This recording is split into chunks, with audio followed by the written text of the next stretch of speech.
Your match withdrew consent, the hospital told me as I lay dying. But my living donor had been paid $50,000 to give the kidney to someone else. The investigation revealed my stepsister brokered the deal. Her boyfriend's mother had received my kidney. The transplant coordinator's face was ashen as she showed me the evidence on her laptop screen.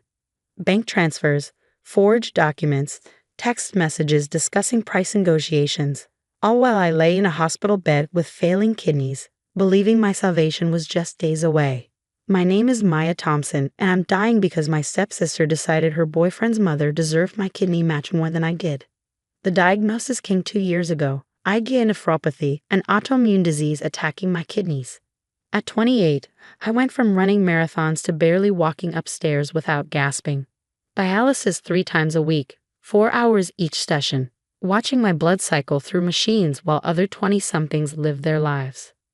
You need a transplant, Dr. Hassan explained after my kidneys dropped to 12% function. The wait list is 3 to 5 years, but if you can find a living donor. Finding a match felt impossible. My parents died in a car accident when I was 16. No siblings, no close relatives. Just me and the family I'd inherited when Dad remarried before his death. My stepmother Carol and stepsister Brittany. Brittany was tested first, making a big show of her generosity on social media. Getting tested to save my sister. #family first, #kidney donor. The post got hundreds of likes, comments calling her an angel. When she wasn't a match, she posted crying selfies about her devastation. I'm so sorry, Maya, she'd sobbed, though her mascara remained suspiciously intact. I wanted to help so badly. Carol got tested next, but was eliminated due to high blood pressure. That left us with the donor registry and desperate hope. Then Marcus entered our lives. Marcus Rodriguez was a 24-year-old teacher who'd registered as an altruistic donor, someone willing to give a kidney to a stranger. When we matched, it felt like a miracle. 6 antigens out of 6, perfect compatibility. Better than most biological relatives. I've always wanted to help someone like this, Marcus told me during our first meeting at the hospital. My mom received a kidney from a stranger 10 years ago. This is my way of paying it forward. We spent months getting to know each other. Hospital policy required psychological evaluations, counseling sessions, and multiple meetings to ensure the donation was truly voluntary. Marcus never wavered. He showed me pictures of his classroom, his students, his rescue dog. We became friends, bonded by this incredible gift he was giving me. Brittany inserted herself into the process immediately. I should be involved, she insisted. As Maya's sister, I need to make sure this Marcus person is legitimate. You can't trust strangers. She came to meetings, asked invasive questions, demanded to see Marcus's medical records for Maya's safety. I was too sick and grateful to see the red flags. The surgery was scheduled for October 15th. I prepared everything, took medical leave from work, arranged post-surgery care, deep cleaned my apartment. Most importantly, I allowed myself to hope. To imagine life without dialysis, without exhaustion, without the constant specter of death. On October 13th, everything fell apart. Maya, I need to speak with you urgently. Dr. Hassan's voice on the phone was strained. There's been a development with your donor. I rushed to the hospital, still connected to my portable dialysis machine. In the transplant coordinator's office, I found Dr. Hassan, the coordinator Jennifer Mills, and a man I didn't recognize. This is Detective Paul Morrison, Jennifer said. Maya, I'm so sorry, but Marcus has withdrawn his consent to donate. The room tilted. What? Why? Is he okay? That's what we're investigating, Detective Morrison said. We received a tip that Mr. Rodriguez was offered money to redirect his donation. When confronted, he admitted to accepting $50,000 to donate to another recipient instead. Who? My voice came out as a whisper. Jennifer pulled up records on her computer.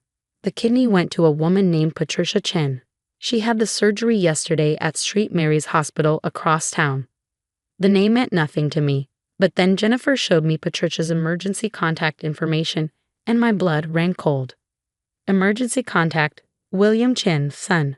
Relationship to William Chen, dating Brittany Thompson. That's my stepsister's boyfriend. I managed. His mother got my kidney. The room erupted. Dr. Hassan demanding explanations, Jennifer frantically pulling records, Detective Morrison taking notes. Through the chaos, one thought crystallized. Brittany had stolen my kidney. The investigation uncovered a conspiracy that made me vomit from more than kidney failure. Brittany had approached Marcus after our third meeting. She'd researched him, found his student loans, his struggling teacher's salary, his mother's ongoing medical bills from her own transplant. She said you were rich, Marcus confessed in a recorded statement, that you could afford to wait for another donor, but her boyfriend's mom was dying. She showed me Patricia's medical bills, her 3 kids who needed her. She made it sound like I was choosing between a rich girl who had time and a poor mother who didn't. And the money? Detective Morrison had asked. She said it was just to cover my mom's bills, my student loans. Not payment for the kidney, that would be illegal. Just help from a grateful family. The text messages between Brittany and Marcus told a different story. Brittany, 50 final offer. You save a mother of 3 instead of my spoiled stepsister who inherited everything when daddy died. Marcus, this feels wrong. Brittany, what's wrong is Maya getting NLG earthing handed to her while real families suffer. Patricia has weeks. Maya has years. Marcus, you promise Maya will get another donor. Brittany, rich people always do. Poor people die waiting. I stared at those messages from my hospital bed, where I was now admitted for emergency dialysis. My levels were critical. The 2-day delay in discovering the theft had pushed my body to the brink. She convinced him I was wealthy. I asked Jennifer. I'm a graphic designer living paycheck to paycheck. My medical bills have destroyed my savings. She showed him falsified bank statements, Detective Morrison explained. Made it look like you had millions in inheritance. Also told him you had other donor auctions lined up. Dad arrived then with Carol and Brittany, who was playing the concerned sister beautifully. Oh my God, Maya. We just heard. Brittany rushed to my bedside. How could Marcus do this, after everything? Cut the act, I said flatly. They know about Patricia Chen. Brittany's face went through several expressions before settling on indignation. I don't know what you're talking about. Detective Morrison pulled out his phone. Miss Thompson, we have your text with Marcus Rodriguez. Your bank records showing the $50,000 withdrawal. The falsified documents he created about your stepsister's finances. Dad, I turned to my stepfather, who looked confused. Brittany paid my kidney donor to give my kidney to her boyfriend's mother instead. That's ridiculous, Carol interrupted. Brittany would never. Other people need organs too, Dad said quietly. Maybe this Patricia woman needed it more. I stared at him. Even faced with evidence, he was defending her. I'm dying, I said slowly. My match, my perfect match, gave his kidney to someone else because Brittany paid him to. And you're saying other people need organs too. You're being dramatic, Brittany snapped, dropping her mask. You'll get another donor. Patricia had weeks. You have 6 weeks, Dr. Hassan interrupted from the doorway. Without a transplant, Maya has 6 weeks at her current levels. Less if she continues deteriorating at this rate. The room went silent. 6 weeks. Dad's face finally showed concern. But surely there's another donor. Perfect matches are rare, Dr. Hassan explained. Marcus was exceptional. The chances of finding another match that good in 6 weeks are virtually zero. Oh my God, Carol whispered. Brittany, what did you do? I saved a mother. Brittany exploded. Patricia has 3 kids. Maya has nobody. Why should she get a kidney when? When what? I asked. When you think I don't deserve to live. You got Dad's life insurance. You got the house. You got everything when he died, and I got nothing because I'm not his real daughter. There it was. The truth behind years of resentment. Dad's life insurance went to medical bills, I said quietly. I sold the house to pay for treatment. Everything you think I have is gone. Spent on trying to stay alive. You're lying. Jennifer pulled up my financial records, which I'd submitted for transplant assistance programs. Maya qualified for our financial hardship program. She has $347 in savings and over $200,000 in medical debt. Brittany's face went white. But you always had nice things. You went to college. Scholarships, I said. Working 2 jobs. Living on ramen. While you posted Instagram stories from spring break in Cabo. The truth was sinking in.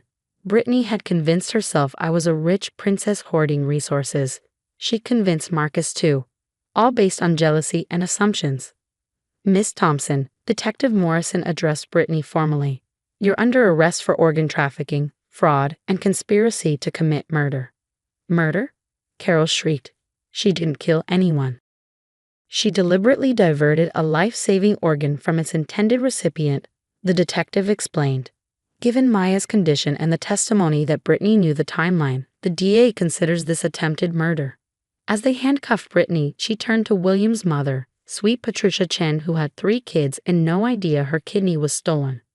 She manipulated all of us, Patricia told me later, crying in my hospital room. She said you decided to go with a different donor. That Marcus was available and I was a perfect match. I never knew. Oh God, I have your kidney. It's not your fault, I assured her, though it killed me to see my kidney keeping someone else alive while I died. You didn't know. Patricia's son William was devastated. He truly loved Brittany, had no idea about her scheme. She told me her stepsister was spoiled, that you flaunted your money while real people suffered. I'm so sorry. I believed her. The legal fallout was swift. Brittany was charged with multiple felonies.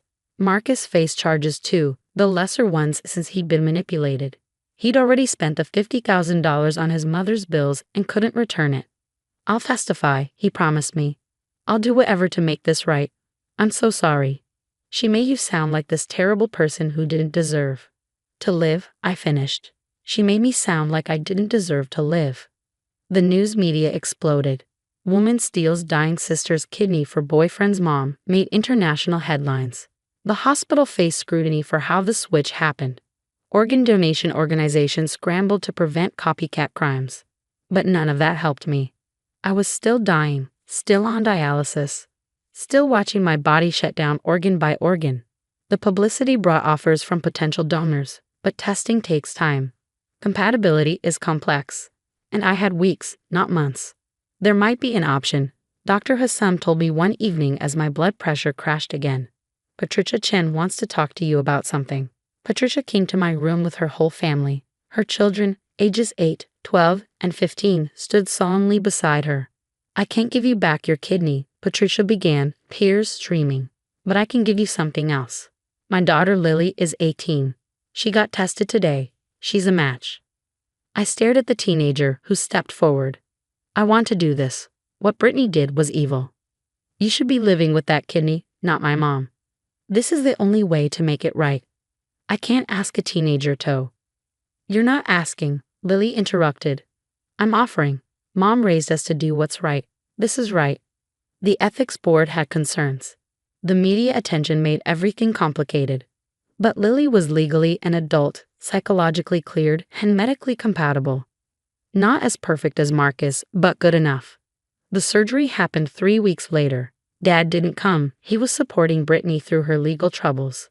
Carol sent a card with a generic "get well soon" message. My real family turned out to be the Chens, who visited daily, and the friends who'd stuck by me through years of illness. How's your new kidney? Lily asked during recovery, comparing our matching scars. Perfect, I said, feeling truly healthy for the first time in years. How's life with 1 kidney? Same as with 2, just more meaningful, she grinned. Mom says I'm her hero, but really, we're just fixing what someone broke. Brittany was convicted on all charges. 7 years in prison, though she probably served 4 with good behavior. During the trial, more ugliness emerged. She'd been stealing my prescriptions to sell, intercepting cards with money from friends, sabotaging my relationships by spreading lies about my wealth. I just wanted what she had, Brittany said during her allocution. I didn't think she'd actually die. You didn't care if she died, the judge corrected. You just didn't want to be blamed for it. Dad finally divorced Carol after the truth came out, but our relationship never recovered. He'd chosen Brittany over me when it mattered most. Some betrayals cut too deep to heal. Marcus lost his teaching license and served 6 months. He writes me letters apologizing, swearing he'll register as a donor again when eligible. I don't answer. His guilt is his to carry. But the Chens became my chosen family. Patricia, living with my original kidney, jokes that we're kidney sisters. Lily and I speak daily. Their family includes me in everything. Birthdays, holidays, random Tuesday dinners. Family isn't blood, Patricia told me once. It's who shows up when you're dying, who gives up pieces of themselves to keep you whole. She's right. Brittany shared my house for years, but would have watched me die for money and spite. Lily met me once and gave me an organ to right a wrong she didn't commit. The kidney is thriving. My body accepted Lily's gift like it had been waiting for real family all along. I run again now, slowly, carefully, but I run. Each step is a gift from an 18-year-old who understood justice better than adults twice her age. Brittany's parole hearing is next year. She's found religion in prison, claims she's changed. Her letters speak of forgiveness, redemption, making amends. I don't read them anymore. Some people don't deserve space in your newly healthy life. Will you victim impact statement at her parole hearing? My lawyer asked. No, I decided. I won't waste another minute of my gifted time on her. Let her live with what she did. I'm busy living with what Lily gave me. Every morning, I take anti-rejection medication with gratitude, not just for the kidney, but for the lesson. Family isn't about blood or marriage certificates or shared houses. It's about who sees your worth when you're worthless to the world, who saves you when others would let you die. Brittany tried to steal my life by selling my kidney. Instead, she revealed my real family, strangers who became saviors, donors who became sisters, a matched kidney that connected more than organs. She's in a cell. I'm running in the park. We both got exactly what we deserved. I slept on Dad's couch because the stairs made his lungs scream. 10 steps, and he'd clutch the banister, eyes searching mine like he'd misplaced air. From the couch, I could hear the oxygen concentrator hum and cough at night, and get to him before the panic set in. My name is Aaliyah Thompson. I'm 29, and for the last 12 months my life fit into a simple loop. I worked the front desk at a neighbourhood clinic from 8 to 4:30, came home and did whatever my dad needed, pills sorted into a plastic organiser, dressings changed, laundry before the next spill, dinner he could swallow without starting a coughing jag. The house is a small 2-storey with steep stairs and no real hallway downstairs, just a living room that became my bedroom because the bedrooms are up top. I kept a blanket folded on the couch and a basket under the coffee table with my socks and scrubs. Dad was 64. COPD had taken his stamina and piece by piece his stubbornness. He gave up the cigarettes 3 years ago, too late to reverse the damage from construction dust and long shifts in unventilated spaces. He still sat on the porch at dusk when he could, that old habit hard to kill, but the walks got shorter. Bill's didn't. I kept the lights on and the heat steady because temperature swings set him off. I paid the water when the blue envelope came and the gas before the second notice. When the property tax bill hit in January, $872 for the year, I took my lunch break at the county building and paid it at a window where the clerk slid me a receipt under the glass. I wrote paid at the top with the date and tucked it into a shoebox I'd labelled house in black marker. Every bill went into that box with a paper clip and a sticky note if I needed to remember something. My sister Alexandra is 33. She's the kind of person who can dress a request in sugar and sell it twice. She started running errands for Dad when his energy flagged. Groceries, pharmacy, picking up odds and ends, using his debit card because it was simpler. She kept her tone sweet around him, and he let her. When I asked for receipts, she'd say they were in her car, or she'd text a photo later. Sometimes, later never came. I didn't have the energy to pick a fight every day. I focused on keeping him breathing and the house stable. In March, right after a rough winter cold that almost sent us to the ER, Dad sat me down at the kitchen table with a manila folder. I don't want a circus, he said, voice sandpapery. This house goes to you when I go, clean. No fighting. He'd heard about transfer on death deeds from a neighbour whose brother had died. We drove to the county recorder's office on a Tuesday I'd taken off. He signed in front of a notary, I signed where I was supposed to as beneficiary, and we paid the recording fee. A clerk stamped it and handed me a copy with the book and page numbers printed along the top. I put that copy in the manila folder and slid it behind the shoebox. Hospice started in April. Lara Martinez, the nurse, came twice a week with a calm voice and a bag that held more comfort than anything I could buy. Fingerpole socks. Morphine for the worst days. Tips that made the nights less terrifying. She wrote notes on a carbon copy pad and left one with me. "You're doing it right," she said once, seeing the couch blanket and the way I'd lined up his meds by time of day. It felt like someone putting a hand on my shoulder and pressing the worry down. Jack Edwards across the street saw the routines too. He'd wave when I dragged the trash bin out ahead of Dad's clinic appointments, and once dropped off a rake when the leaves got ahead of me. The block stayed gentle around us, even when my phone lit up with family opinions. Aunt Teresa, Dad's older sister, meant well in the way that keeps people polite and stuck. "Keep it in the family," she'd say over the phone, meaning not just sharing casseroles, but decisions. I'd say, "I'm here.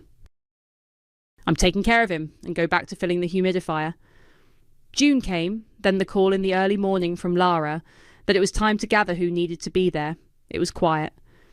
He went at home, in the chair by the window he liked, with my hand around his, and the oxygen machine clicking to a stop when I unplugged it. The funeral was 2 days later, small and honest. People hugged and I let them. The night before the burial, I took the deed folder and the latest tax receipt out of the shoebox and put them in my purse. It wasn't drama. It was muscle memory. If there's something you can carry that keeps things simple, you carry it. The morning after we put him in the ground, I came home from the coffee run, slid my key into the front door, and it didn't turn. The key slid in and stuck like a bad joke. I jiggled it, tried the old lift and turn trick that worked when the door swelled in summer, and nothing. Above the knob, a shiny deadbolt winked at me. There was a note taped at eye level in thick black marker. "Collect your junk by Thursday, A." I stood there with a cardboard tray of coffees cooling in my hand, breathing through the spike of heat behind my eyes. I set the drinks on the porch rail and knocked. The curtains were drawn, no footsteps. I tried my key again because denial is a muscle too. I called Alexandra. She picked up on speaker, her voice bouncing like she'd set the phone on the hall table. "Well, look who finally called." "I'm on the porch. My key doesn't work." "That's because the house is mine now," she said, and I could hear the smile in it. "You can keep your mess, but you're not moving back in." "The house isn't yours," I said, keeping my voice even. "Dad executed a transfer on death deed in March. It's recorded." "I have the copy." She laughed, light and mean. "Cute. I have the family on my side." "This isn't about a vote," I said. "I live here. My clothes are in the living room. I need my stuff and Dad's documents. Open the door." No," she said. "Also, I already called the police. Trespassing. They'll explain it to you." "Alexandra." "No." "You can pick up your junk by Thursday. I put a note." I looked at the note like it might change its mind. "I see it." "Good." "Then you know the deadline." A muffled rustle like she was moving the phone, then, "I don't want a scene. Get off my porch." She hung up. I stared at my reflection in the glass, hair pulled back, funeral makeup still clinging to the corners of my eyes. I took out my wallet and slid the manila folder from my purse, with the county stamp peeking out. The deed felt less like paper and more like an anchor. I knocked again, knuckles sore. "Alexandra, I just need clothes and Dad's paperwork," I said through the door. "I'm not here to fight." Silence. Then the scrape of a chair. A shadow moved through the curtain and disappeared. I texted her instead so there would be a trail. "I need clothes and Dad's documents. I have the recorded TOD deed. I intend to enter my home. Please open the door, or I will wait for the responding officer." 3 dots blinked and stopped. No reply. The street was quiet in that stretched way it gets the morning after a lot of talking. Jack's truck was in his driveway across the way, a crumpled newspaper bag at the end. A dog barked 3 doors down and then thought better of it. The coffee sweat ran down my fingers. I sat on the top step and pulled the second coffee free, set it on the mat for whoever opened the door first. I took out the tax receipt too, the one with $870 stamped paid, and tucked it under the deed in the folder so I wouldn't fumble later. The last month had taught me the difference between loud and effective. I didn't kick, didn't yell. I texted Aunt Teresa. "Alexandra changed the locks. I have the recorded deed and I live here, waiting for police to arrive. Please do not come over." She replied in a minute. "Don't put family business in the street. Work it out." I took a photo of the note with the Thursday and didn't send it to anyone. Inside, a door closed. Cabinets, maybe. The house sounded wrong with me on the outside. I could map the floor in my head. The couch where I slept, the basket with my socks, the drawer with Dad's insurance cards, the oxygen tubing curled like a sleeping snake. I pressed my palm flat on the wood, like that would count for something. My phone buzzed again. Alexandra. You have until Thursday. I will not be intimidated. Family is on my side. Then a second message. They're on their way. Good. I texted back. I'll wait on the porch. I took a breath, then another. I put the deed back in my purse, zipped it, and set the purse in my lap. Jack's front door creaked open. He stepped onto his porch in a faded t-shirt and nodded at me. I lifted a hand. He took in the note on my door and the new deadbolt. His mouth flattened. He didn't come over. He just sat on his steps, elbows on his knees, a quiet witness, like always. The squad car eased around the corner and rolled to the curb in front of the house, lights off, windows down. My heart thudded in that embarrassing way where you can feel it in your ears. I stood, smoothed my shirt, and picked up the folder. The driver door opened. Jack folded his arms and settled back, watching. The officer stepped onto the walk, hand resting near his belt, calm face, no rush. Morning. Who called? I did, Alexandra said through the door, voice bright. The deadbolt clicked, and she opened it just enough to lean in the frame. She's refusing to leave. She doesn't live here. He glanced at me, then at the note taped to the door. Okay. I'm Officer Russell Jensen. Let's slow it down. He looked at me. Mum, what's your name? Aaliyah Thompson. I live here. My dad passed last week. I have the recorded transfer on death deed. I held up the folder. He nodded. IDs from both of you? We handed them over. He checked the addresses, then gave them back. Tell me in one sentence each what's going on. Alexandra went first. My father died. I'm handling his estate, and she's trying to take over the house. The officer turned to me. Your sentence. My father died, and he recorded a transfer on death deed in March naming me. I've been living here caring for him, paying the bills. He let the silence sit for a second. All right. Who owns the house? It wasn't a trick question the way he asked it. It was a sort. I slid the deed out carefully and handed it to him with the property tax receipt clipped on top. The county stamp and book and page numbers ran along the top edge. Recorded March, I said. Here's the 89 semi-taler property tax receipt from January. He read, lips moving just enough to track, then keyed his radio. Dispatch 12 to 27. Can you confirm a recorded TOD deed at the recorder's office for this parcel? He gave the address and the document number printed on the copy. A pause, static, then a voice. Affirmative. Doc recorded March. Beneficiary Aaliyah Thompson. He nodded. Thank you. He looked back at Alexandra. Do you have any documents showing ownership? Court orders? Letters of administration? Anything naming you executor? I don't need papers, she said, chin up. I'm his oldest. He told me I could handle things. The family knows. This isn't a probate call then, he said, still even. Based on what I'm seeing, title passed on death to Ms. Thompson. Also, she's a current resident. You can't change locks to keep a resident out. That's an unlawful lockout. Any disputes about money between you two are civil, not criminal. So here's what's going to happen. Ms. Thompson is going inside. You're going to leave. If you believe you have a claim, file it in civil court. Her mouth open, then shut. This is ridiculous. She doesn't even have a death certificate. We don't need one for me to keep the peace at this address, he said. This is a civil matter. Today, I'm restoring possession to the resident. Alexandra looked past him at Jack on his porch. Jack didn't blink. I didn't smile. I just said, I need 10 minutes to grab clothes and Dad's documents. That's it. I'll stand by, Officer Jensen said. Ms. Thompson. He flicked his eyes to Alexandra. You can collect personal items later by arrangement. Not today. She scoffed and stepped back. Whatever. I'll see you in court. She grabbed her purse from the hall table, a flash of a new manicure when she lifted the strap. She cut me a look like a blade and pushed past the officer onto the porch. Inside, the house smelled like nothing. I kept my feet moving. I went straight to my basket under the coffee table, stuffed socks and a handful of shirts into a tote. The couch blanket went on top. The manila folder from the side table where I'd kept Dad's insurance cards slid into my bag. I opened the desk drawer where we'd stored his bank book and hospice notes. The drawer had been rifled, papers crooked, envelopes open. The slot where Dad's debit card usually sat next to the checkbook was empty. My phone buzzed in my back pocket. I thumbed the screen. 2 text alerts from the bank app we set up for his account when his hands started shaking. Card purchase, $58.40, nail studio.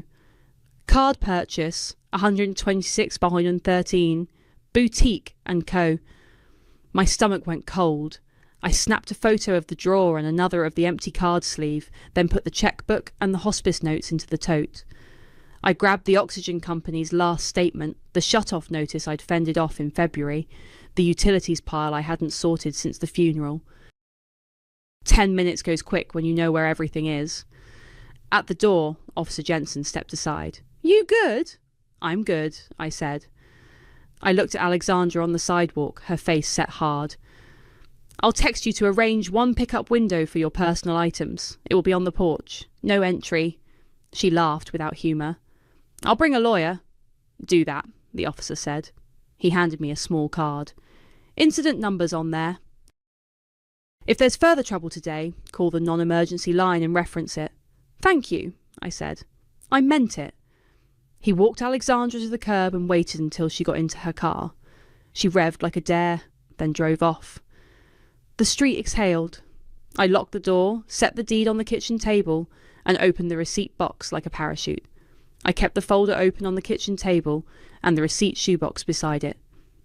The quiet after Alexandra's car peeled away had weight. I took photos of the note on the door and the new deadbolt, then texted Alexandra. "As discussed with Officer Jensen, I will arrange one pickup window by text, no entry." She read it and didn't reply. The family group chat lit up like a slot machine. "Aunt Teresa first. We do not put out blood for the neighbourhood. Talk to your sister." I typed, "I spoke to her. She changed the locks while I was at coffee. I live here and have the recorded deed." I attached a photo of the county stamp and the property tax receipt. No caps, no exclamation points. 2 cousins chimed in with variations of "she's grieving, just share." I kept it short. I'm not fighting. I'm keeping the house stable. "Utilities are paid. If you have questions, text me directly." Then I turned the chat on mute. My pulse slowed down just from the silence. Summer knocked once and let herself in, holding a cardboard cup holder and a yellow highlighter like a talisman. "Hey," she said, eyes searching my face. "You okay?" "I'm fine," I said, which was our shorthand for "we can talk while doing something." I pointed to the shoebox. "Help me sort?" We spread the bills out by type. Power, water, gas, oxygen rental, hospice supplies I'd run out to get on Sunday nights when the online orders wouldn't arrive in time, the lawn guy who came twice after Dad's shortness of breath got bad, and I couldn't push the mower and watch him at the same time. Summer read out amounts. I wrote them down on a legal pad and clipped each to its bill. The stack looked like a tiny library. "What's our number?" she asked, sliding the highlighter across each total as if that made them more real. I added them twice, then again, because the brain fog after a funeral plays tricks. 2079, I said. "Exactly." Summer exhaled. "Okay, that's your caregiving run. It shows you lived here and kept the place going." She caught my eye. "Different from what she spent," I nodded. "I'm not asking to be reimbursed for keeping the lights on," I said. "But the errands..." I pulled my phone over and opened the bank app. The push alerts were stacked too high now. Nail studio, boutique and co, a gas station 18 miles away from our house, a food delivery service at 11 p.m, which I remembered wasn't for Dad because he couldn't eat greasy food and went to bed at 8. "We should pull full statements," Summer said. "Print them. Highlight the non-necessities. If there's groceries, we'll be fair," I breathed out. I took photos of the empty debit card sleeve in the drawer. I think she took it when I was at the funeral home. Summer rubbed the back of her neck. "File small claims on the misuse," she said. "Keep your house documents separate. Don't braid them together. Let the judge handle one clean issue. If they ask your relationship to the house, you have the deed. I don't want to call a lawyer, I said. You don't have to. The point is clean paperwork. She slid her phone over. The county portal lets you file online. Fees $95. I clicked through the page she had opened. Small claims. Plaintiff information. I filled in my name, the address, the incident description in plain words. Defendant used decedent's debit card for personal purchases labelled as errands without consent. Seeking reimbursement for specified transactions. No adjectives, just dates and merchant names. For now, I put to be supplemented, where it asked for the amount and typed the number we could already see on the alerts. We'd refine it when the statement's printed.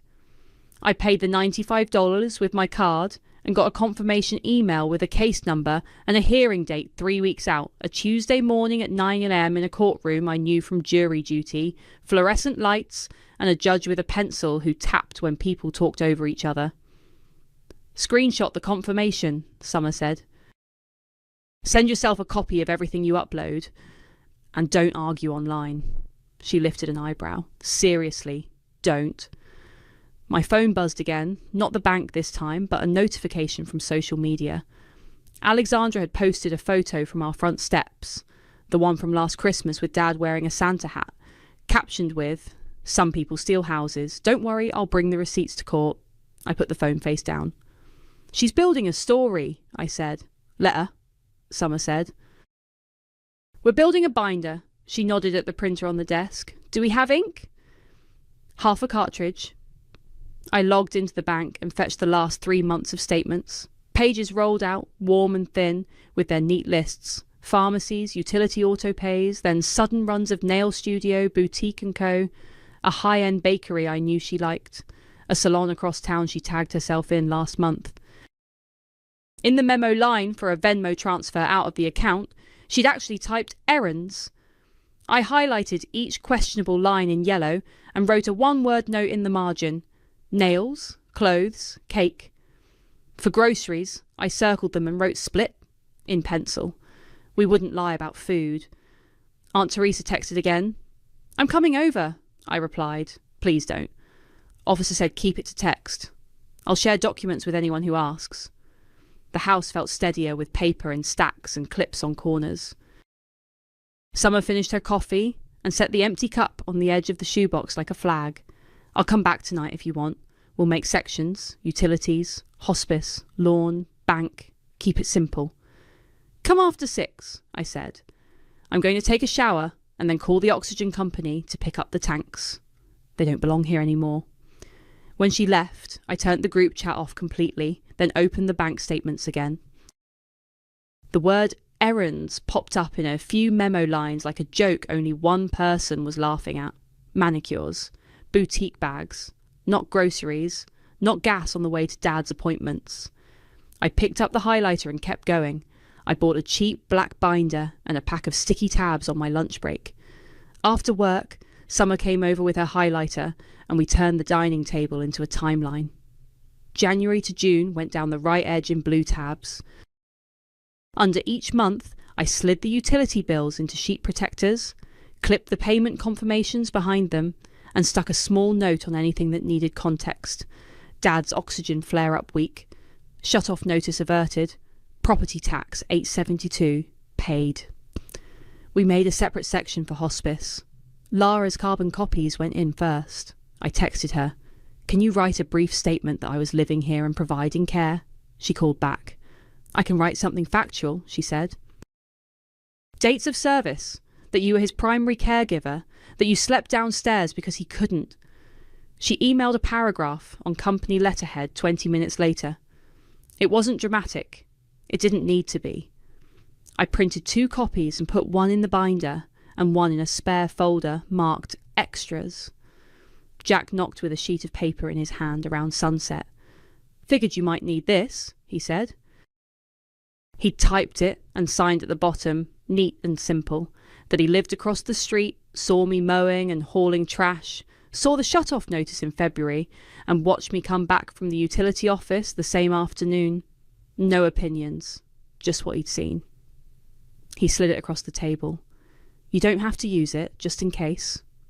Thank you, I said. I'll put it under May. He glanced at the stacks and nodded, like the sight of order soothed something in him too. The bank statements got their own thick section. We printed 3 months and highlighted the runs of charges that didn't line up with Dad's needs. For groceries, I circled in pencil and wrote split next to them. For the salon, I wrote nails. For the boutique, clothes. For a bakery box that I knew was for Alexandra's friend's party, cake. It felt a little petty to see it stacked like that, but it was cleaner than anger. We weren't guessing. We were labelling. I sent Alexandra one text that night. I will set one pickup window for your personal items by text. No entry until then. All communication in writing. She read it. No reply. 2 nights later, at almost 9, someone pounded hard enough to rattle the picture frames. I looked through the peephole. Alexandra stood on the porch, with a man a step behind her, tall and thick through the shoulders. Kenneth, from the handful of times I'd seen him in photos. I need my things, she yelled. Open the door, I typed instead of talking. This is not the pickup window. You were told it will be by text, no entry. She pounded again. You can't keep my stuff. I'm not, I said through the door, even and loud enough to be heard. You'll get a date and time. Boxes on the porch. That's it. Kenneth leaned in close to the glass and cupped his hands around his face to look inside. We can do this the easy way or the hard way, he said, like a line from a show. I put my phone on video and set it on the entry table facing the door. You're being recorded, I said. Please leave. She screamed then, not words, more frustration finally finding air. I wrote the time down on a notepad, 8:53 p.m.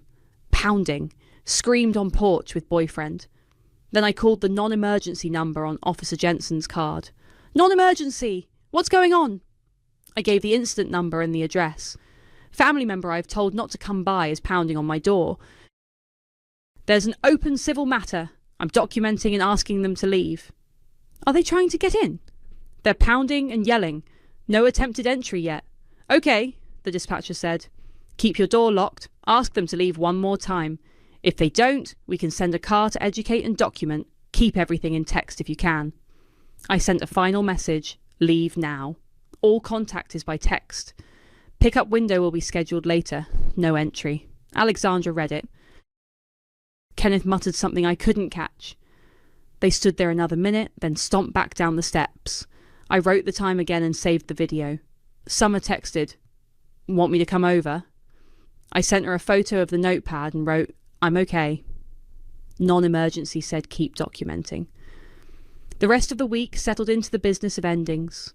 The oxygen company picked up the tanks. I updated the gas and power accounts into my name and took screenshots.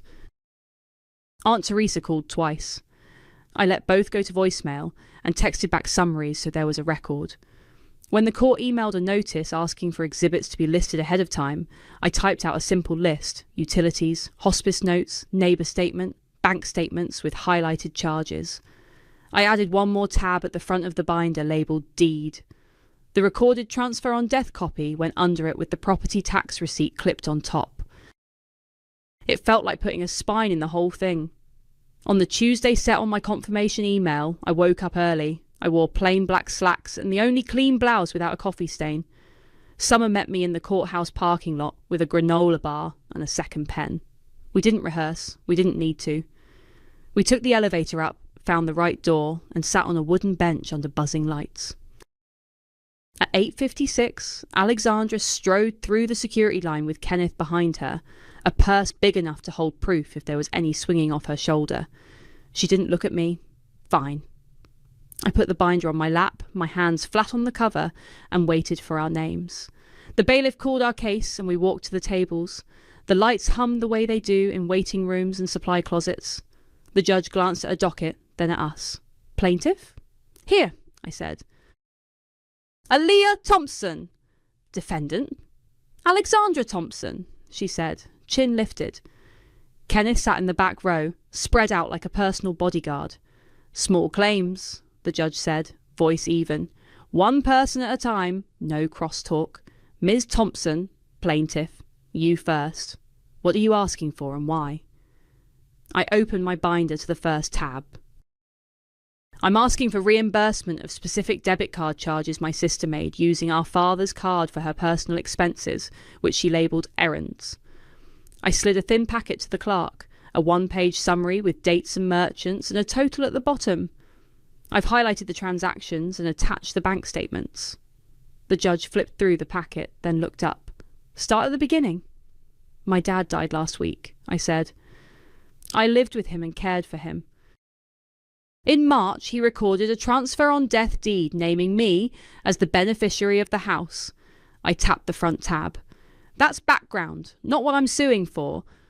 I'm not asking to be reimbursed for taking care of him. For context, I did pay utilities, lawn care, and hospice supplies over the last months. $2,079 in total. Those receipts are here. But today I'm asking for repayment of errand charges that weren't for his needs. The judge nodded once. Total amount you're seeking? $2,050, I said, before any adjustments for shared groceries. All right, the judge said. What do you have to show they were not for his benefit? I turned to the bank statements section and slid the stack forward. Yellow lines glowed across certain entries. Example, April 22nd, Nail Studio, $58.40. My dad couldn't use his hands for much by then. This isn't his charge. May 3rd's, Boutique & Co., $126.13. He didn't shop for clothes there. May 14, Bakehouse, $42.90, which was for a party Alexandra posted about. There's also a Venmo transfer of $250 labelled errands. The grocery charges I've circled. I don't know what part of those were for him. I'm open to splitting where fair. The judge read with the pencil still. And the card was in whose possession? It was kept in the desk drawer. I found the drawer rifled after the funeral, and the card gone.